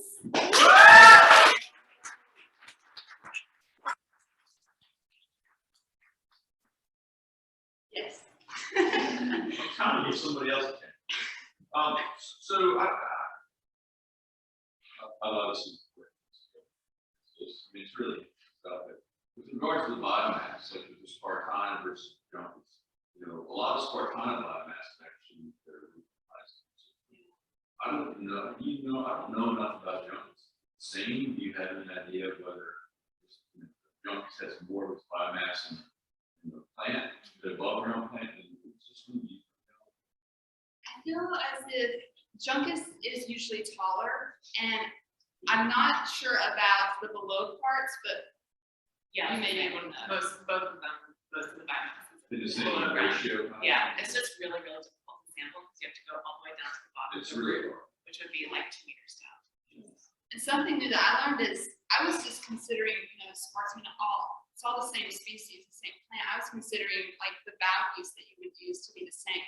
There's a different carbon value for short Spartina all and then tall Spartina all. So I really think height is something that should be heavily visited if we were to do this again.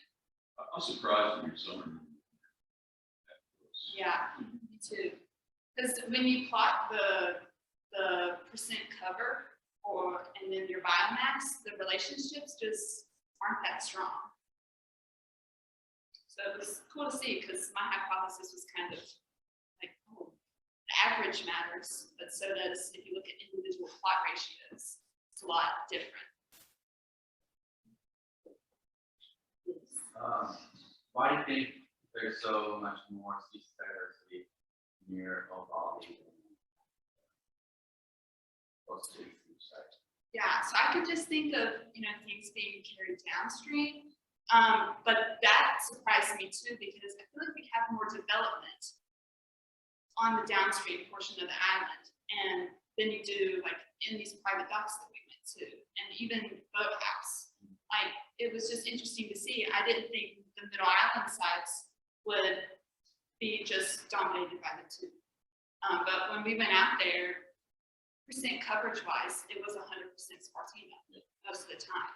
There was nothing, no mudboard, no glass board, anything like that. So you have something to do with the water that's coming in and the marsh doing its job throughout. It could be, yeah, because we took dead material too, and there was a lot of dead material that we didn't count that was of other species, just not, it wasn't live, so we didn't count that. Yes, Jen. How many total days? I remember this going on with the smell. How many total days did y'all go, let's say? It was 4 days, yeah, 4 days. And 4 you went to days. all those sites? All every those day? sites, yeah. So how long on average? I just remember like return. It's like where you have. I would say, because we didn't stay out that long. We really overestimated the time it would take. So we had 4-hour windows, and I would say we got everything done within 2.5 hours. Okay. Yeah, putting out there and then back. But yeah, yeah, we really. Because you were aiming for around low tide, right? Yeah, so it really depended on the tide. What time we went. Well, thank you so much.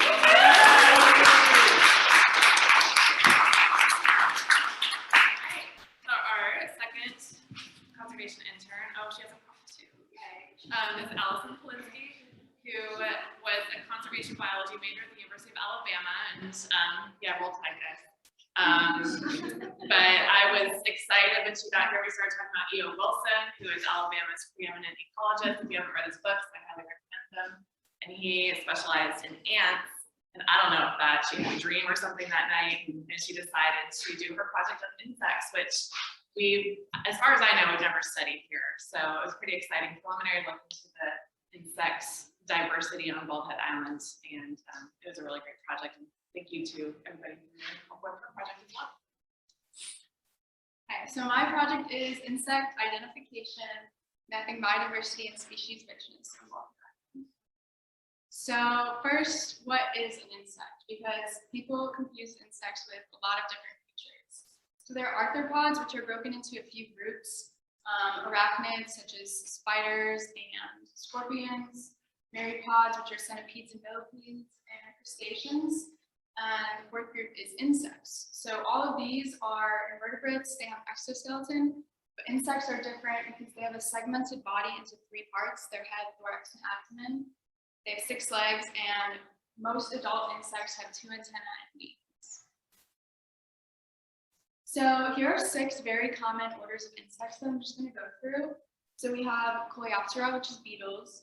In the middle is true bugs, which includes cicadas, assassin bugs, leaf hoppers, plant hoppers, aphids, all of those kinds.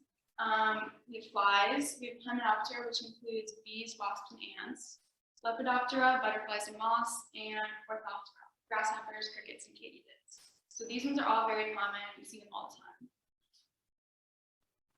And a little bit more into insect taxonomy. Those are only 6 orders, but there are about 25 to 30, as you can see on this chart. Depending on who you ask, that answer is always changing in the science world. And overall, in the entire world, there's about 1 million species identified and described, but there is estimated 80% yet to be discovered out there. So it is a world of insects. So why should we even care about insects? Because I know a lot of people don't, but they really tell you a lot about an ecosystem health, especially depending on what's there. And insect surveys can also tell you if there are invasive species or pests, which is important to note, what year you find them. For example, I didn't find anything particularly terrible here, but if you did in a survey, that would be important to look back and say this was first seen in July of 2021. They also have an important ecological role, such as pollinators, decomposers, insects keep soil structure together. They're an important food source that keep the whole food chain going. And insects are also important for a lot of breakthrough research. We all know about fruit flies and the impact that had in biology. So the goals of my project were to find and photograph as many insects as possible and try to identify them and categorize and list. So my methods, pick a site, we would get there, we would take the coordinates and note any important information, weather, time, anything else. And then we would just start searching and basically just look everywhere. We would have nets and we would sweep back and forth. There's a method, if you just do that for about 30 seconds and look in your net, it's going to be filled with all kinds of things that you didn't even see with your own eyes. And then I would take pictures of everything that I could and we would write down what we saw. And then when we get back, we would upload them all to iNaturalist, which Michael talked about as a citizen science platform. And here is my iNaturalist project. It was called Insects PHIC. So this was a super easy way to keep track of all information. And research grade means that it was confirmed by other people that that is what was identified.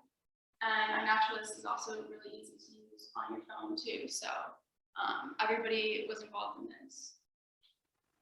And here's a map of all the different sites on the island that I went to. So most of them are typical, but you can see we have forest pond and forest residential. And I made those separate environments because it's an edge habitat, and I think that both of those places really have an impact. So the forest residential, that includes Cape Fear Station Park over there, that includes the Conservancy and the dog park garden, because the human influence there, I think, is important for the species found. So my overall results, that were 276 observations for a total of 124 different species found. And this was the efforts of 16 people helping me go out and look, sending me pictures of insects. It was really great. So the number one type we found were 23 species of Hymenoptera, which are bees, wasps, and ants. And then it's second with 20 species of Lepidoptera, butterflies and moths. And then both at third with 17 different species. We have beetles, and then we have grasshoppers, crickets, and katydids.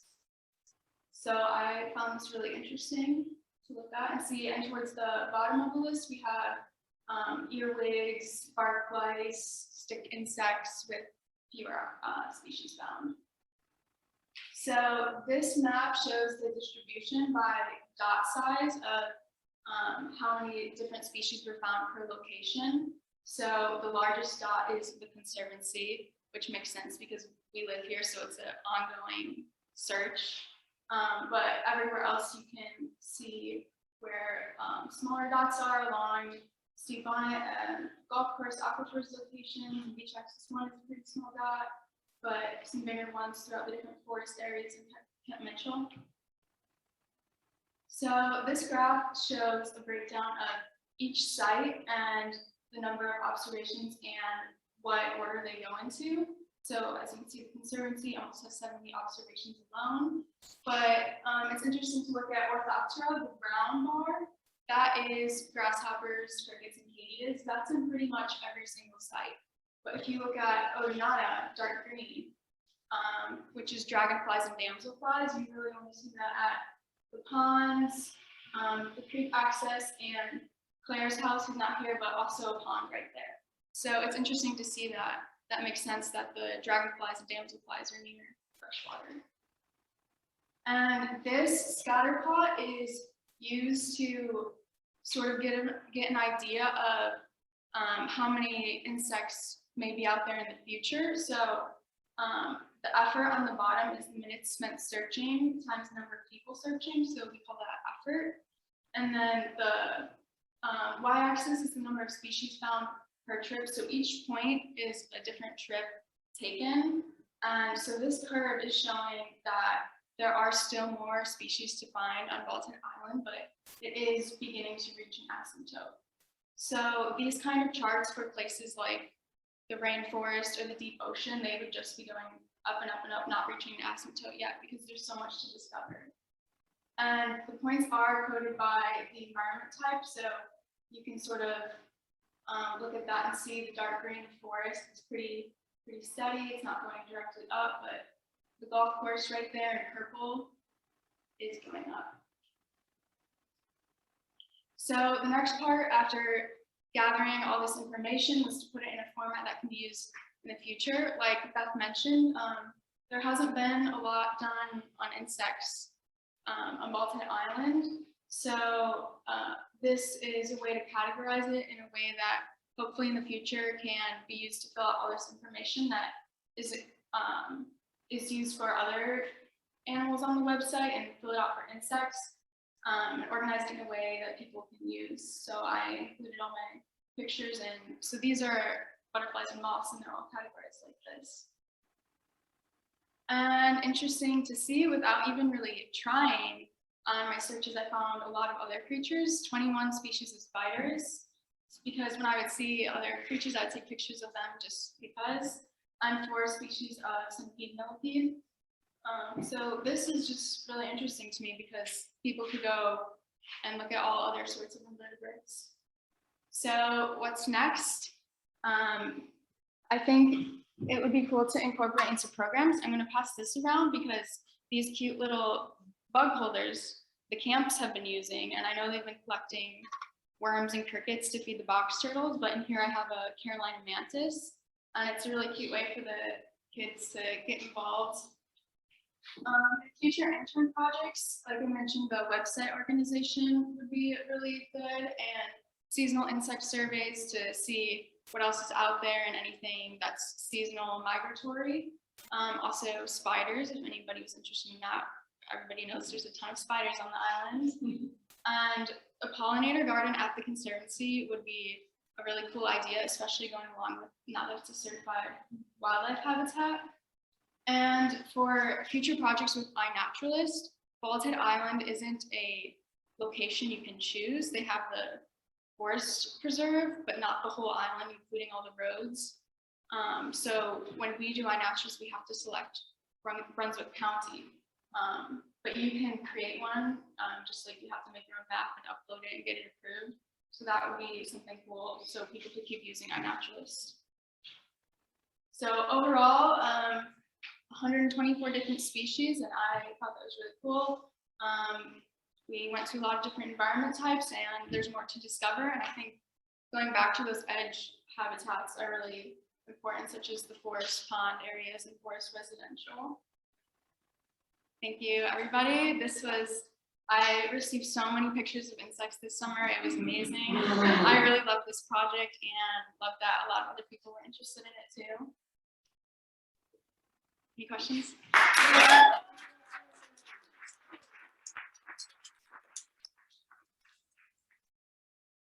So you said they were important to the soil structures when they're like die and decompose. Is that what you mean? And a lot of the beetles and smaller insects live in the soil too. Okay.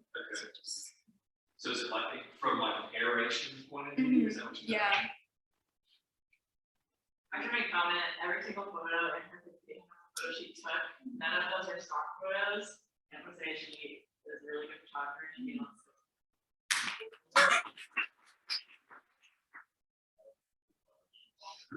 I do. Right up here. That's the Triceratops beetle. We kept him for a day. He was so cute. I also love these northern grass mantises. They're really interesting because they're only female. Basically, they just don't need males to reproduce, and they're the only type of mantis that can do that. And I also love the Carolina mantis. Can you go back to that picture of the other critters? Can you tell us about that one in the lower left? Oh, this is bad, guys. Yeah, this one and this worm, it's a shovel-headed or hammer-headed garden worm, and these are an invasive species. And I believe Michael noticed in iNaturalist that mine was the first observation on a naturalist of one of these worms here, and I found it in the forest in the coastal reserve. You see when you can smash it, but be careful because the little pieces can regenerate and turn into worms, so make sure you're thorough. I'm curious.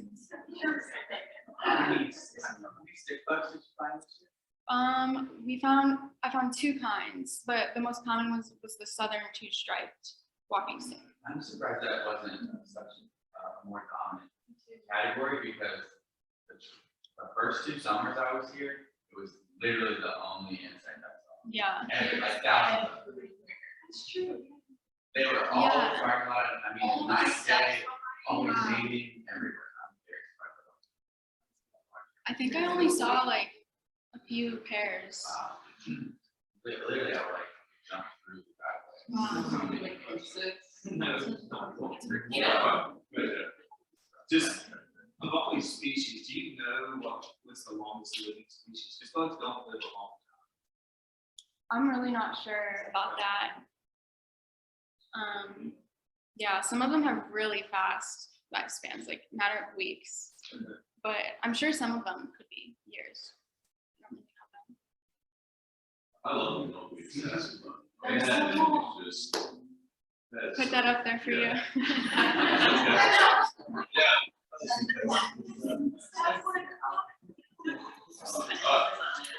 Thank you.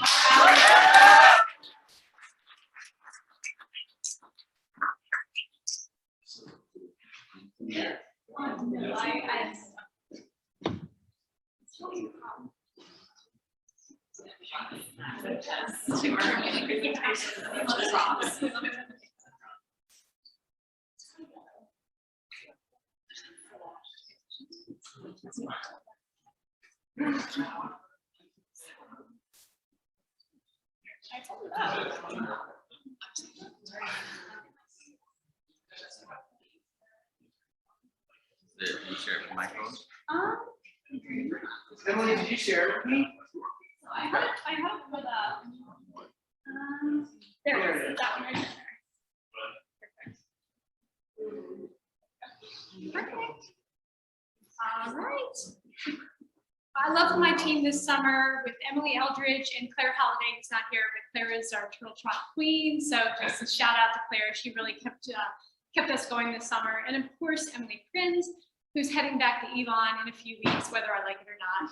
A little sad about that one. Little strange thing I do when I'm hiring my interns is I look for that reply back with an exclamation mark, because that's how I roll. And Emily did that. And on day one, I saw her enthusiasm. And today she still has that same excitement and enthusiasm for the job. Whether it was processing 700 virtual raffle tickets or doing what she truly loves, film. And so we're very excited about her documentary.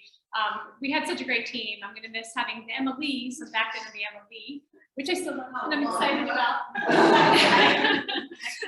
But we've had such a great summer, and I always get sad, and I think on Monday I'll be even sadder to miss her smiling face and to realize how much more she did that I don't even know about.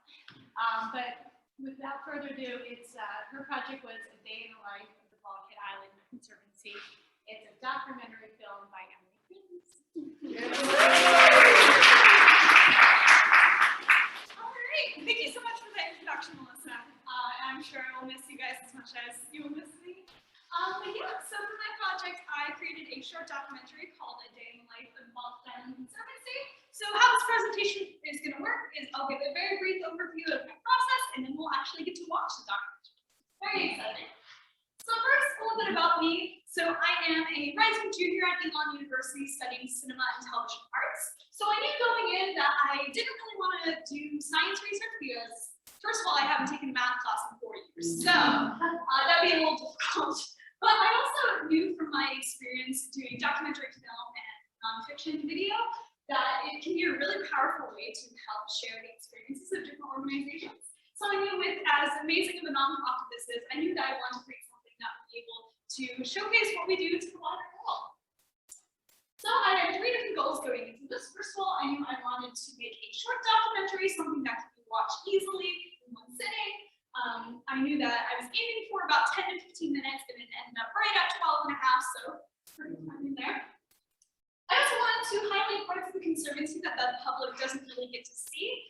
as much as we love our CTRL team and our education programs, I also wanted to make sure that I was highlighting the full scope of what the Conservancy does. So that was really important to me. I also wanted to, of course, encourage people to support the Conservancy. I wanted to make sure that as people are seeing what we do, they also know how to give back and help us out in our mission. So here's kind of my timeline. I first started filming on July 3rd. This is when Scarlett, one of our CTRLs, was getting satellite tagged. So I filmed that, and then kind of after that, I was off to races. I finished up interviews July 23rd, and then editing took about a week and a half, which is very fast for anyone who's done video editing. It was a rush, but it turned out pretty well, and then we released it yesterday. I just checked before we started the symposium today. It currently has 600 views on Instagram and over 200 on YouTube, so over 800 people have seen it, which is really, really exciting. But yeah, so first of all, the process, I did interviews with 14 staff members and interns. So I tried to get a wide range of everyone from the different parts of the Conservancy. So thank you everyone for all your smiling faces. It was genuinely a joy to edit you all down to sound bites. And then the second part of the process was, of course, doing B-roll. So I ended up with about an hour and a half of B-roll footage, which was a lot for what I worked with before, and it was amazing being able to pull from so much. I got everything from nesting CTRLs and Scarlett getting tagged to March Day, which you'll see some in a second. That was super fun. We had some really beautiful sunsets and sunrises, and of course, some education programs.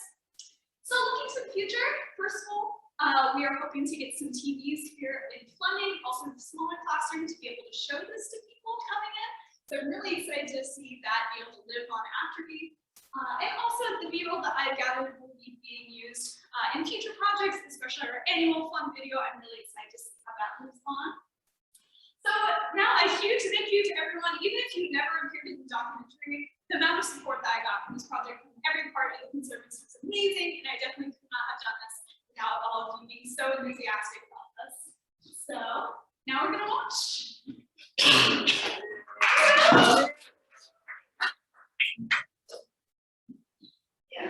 All the way up. Oh, we get a fun ad.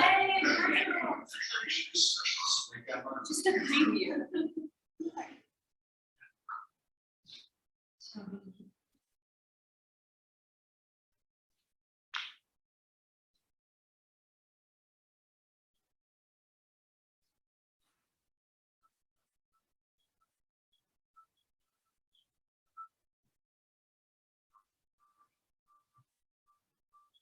So the Conservancy started in 1983 by some folks that had down here. They recognized the incredible beauty of the island. None of them were scientists, which is pretty amazing considering how they recognize the importance of the ecology and how all the animals and the wildlife and habitats are all nice. Definitely being here on a very I feel like it's really different from other conservation organizations. We're not just traveling to locations, working remotely. We're actually trying to investigate everything that's around us. The current missions we discover are conserve and preserve, and we should say very important because it's all encompassing, and not just staff, not just interns, it's everybody on that. So the Trail Shot is our weekly 5K race, and we do those every Wednesday in the summer. And it's a really cool way to bring people that don't really know about the Conservancy onto our campus. The development team at Fluffy Island Conservancy is one of the handful of fundraising opportunities here at Fluffy Island Conservancy. We run the membership program, the adoptive program, the annual fund, we do events such as the Turtle Trot, but everything that we fundraise for goes to our general operations, which basically helps to run the Fluffy Island Conservancy. Something that I love sharing, that if you're in fundraising and you're passionate about what you're fundraising for. So I was so fortunate to stumble upon a July 4th auction win and talk to members of the team and then apply for the job.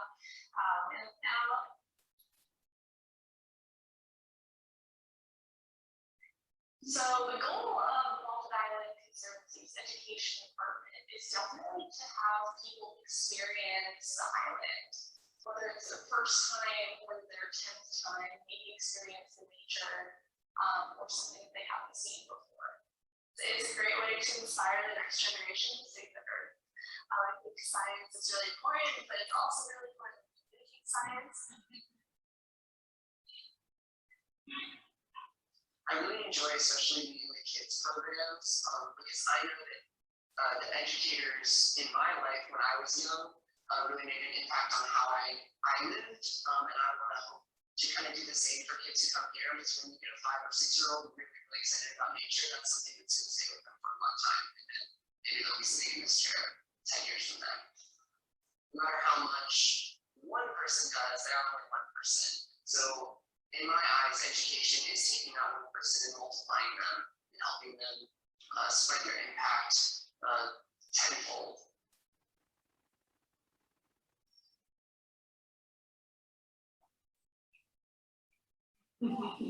So the conservation team is responsible for a few different sides of what we do at the Conservancy. One part of that is the sea turtle protection program. And then we also have a contract with the Village of Elgin Island, which covers environmental services for the village as a whole. So a typical day for conservation, it's kind of just, it varies day to day, to be honest with you. Throughout the year, we do a variety of different things, such as forest work, salt marsh work, and beach work. As a conservation intern, we do a lot of surveys, we do alligator spotlight surveys, we do deer spotlight surveys, and that helps us get an idea of populations living on island. So we usually start around 8 o'clock at night, just a little bit after the sunset, depending on season, and phone cards with spotlights, and we just look and see what all we can find out there that night. So for my intern project, I focused on the marsh system that we have, and with the help of a bunch of the other interns and staff, samples collected from different areas in the marsh, and from those samples we can see how much carbon we think we stored there. It was probably one of the toughest environments I've ever worked in. I think that this is definitely something that opened my eyes to how down and dirty I was in some moments in science.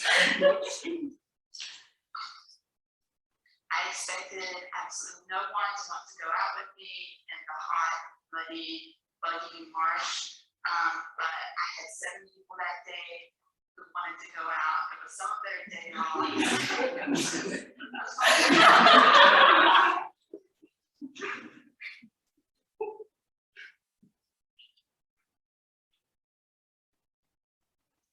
My role in the shop is customer service. I'm the first person they see when they come in the door because the counter is right in front of the entrance. So I'm to be pleasant and happy, especially if the customer or even just the person coming in is not. Turtle Central, I would say, is the first line of contact for almost everybody that comes to the consumer. We're able to let them know about the programs, the island, generate interest and hopefully commitment over the years. One of the main factors is the fact that we're a nonprofit. Proceeds are going towards the conservation of the island and various programs that we do here. And almost every customer that walks out of the store when they leave, especially if it's kids, I'll say, your purchases help the sea turtles today so that they know that their money is going to a good place.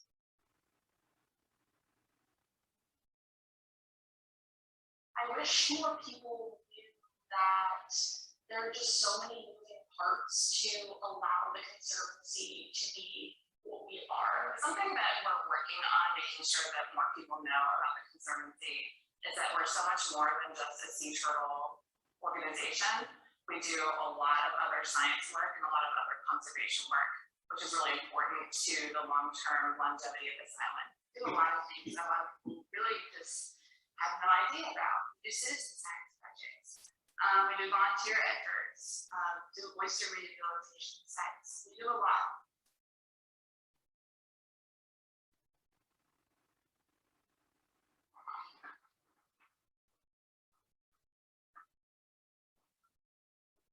Sea turtle protection program here at the Conservancy really has a large effort in protecting and conserving part of the loggerhead sea turtle population on the eastern seaboard. whenever our mother comes up to nest, we wait for the right moment, but then once she starts nesting, we'll measure her carapace and we'll give her a tag if she doesn't have one. And we're patrolling back and forth all night long until we see her much times her place. That's when we jump into action, try to identify her by looking at her tag, scanning for a fit tag. We're on repeat the rest of the night until the sun rises. I don't know, whenever we're out with the turtle and she's nesting, especially like when she's starting to cover, like going back to the water, I just find myself staring. And I'm just like, I can't stop. And I can see hundreds of thousands of sea turtles. And I feel like it's just gonna feel the same way. Being nocturnal is interesting. I did not think I would enjoy it as much as I have. We miss out on a lot, but I think what we do at night makes up for it. And seeing the sea turtles makes up for it. Working with sea turtles is not only important for sea turtles themselves, but it's rather important for our entire coastal ecosystem. Just by the protection that we are doing on a nightly basis of the cages and trying to increase their population, make it a healthier population. By doing that, we are also increasing the health of the overall coastal ecosystem. I'm a different person than when I came in. It was 3 months ago, but I'm a different person with different aspects on life, with different plans. You know, I'm happy with that. And I don't think it would happen with it.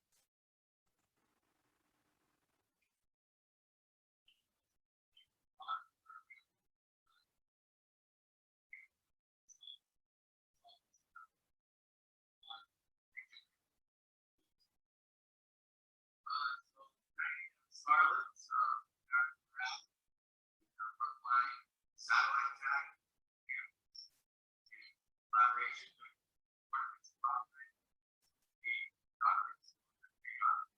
so Scarlet satellite tag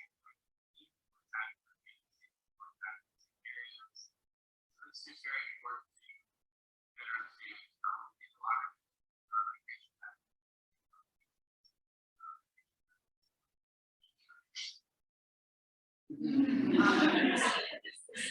Same journal that I saw as my first journal. It's special to me knowing that I might be able to have access to the information to know where she goes after the summer. So I feel like I do feel an attachment to her as being my first journal. It's seeing a mom's journal like an absolute magic.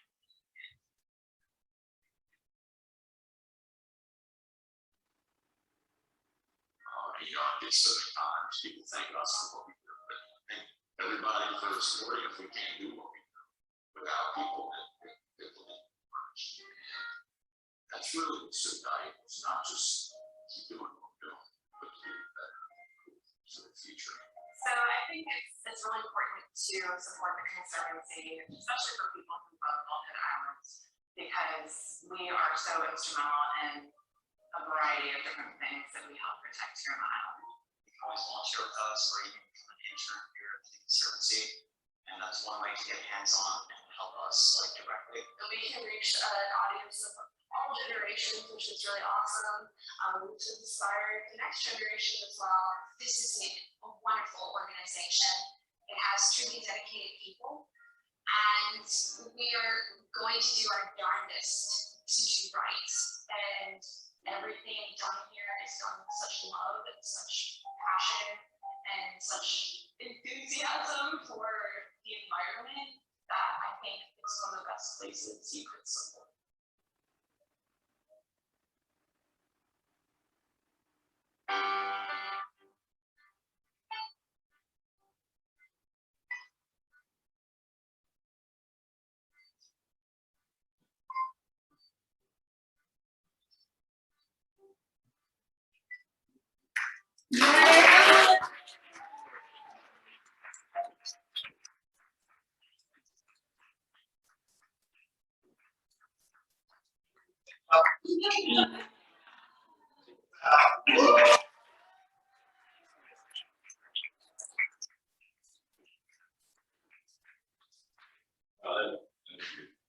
You're done. Nice.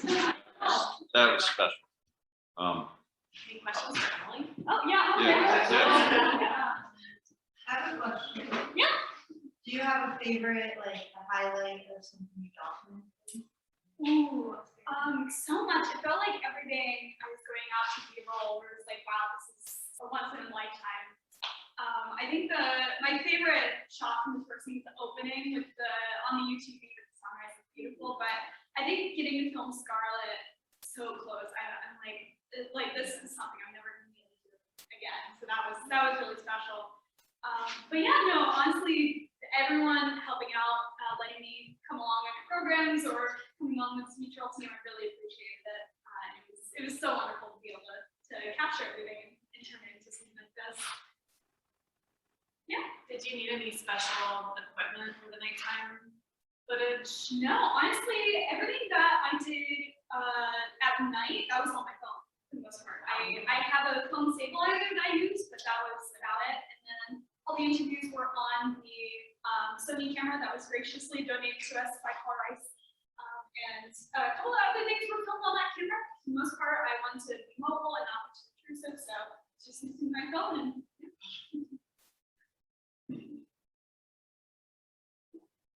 It was beautiful.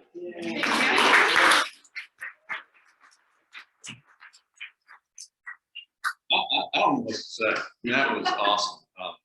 I'm really proud of all of it. I mean, it's, like I said, it's a lot of work, you know. I mean, it's hot, there's a lot of people around. And the poise and professionalism that y'all displayed, really spectacular. And then to wrap it up the way you did today, for everybody, I mean, the presentations were great, really fun, really interesting. We'll miss y'all. I wish you the best. Makes you feel good about where y'all are going, what you're gonna do. So keep in touch, please, please, please keep in touch. All right, thank you very much. Thank you very much.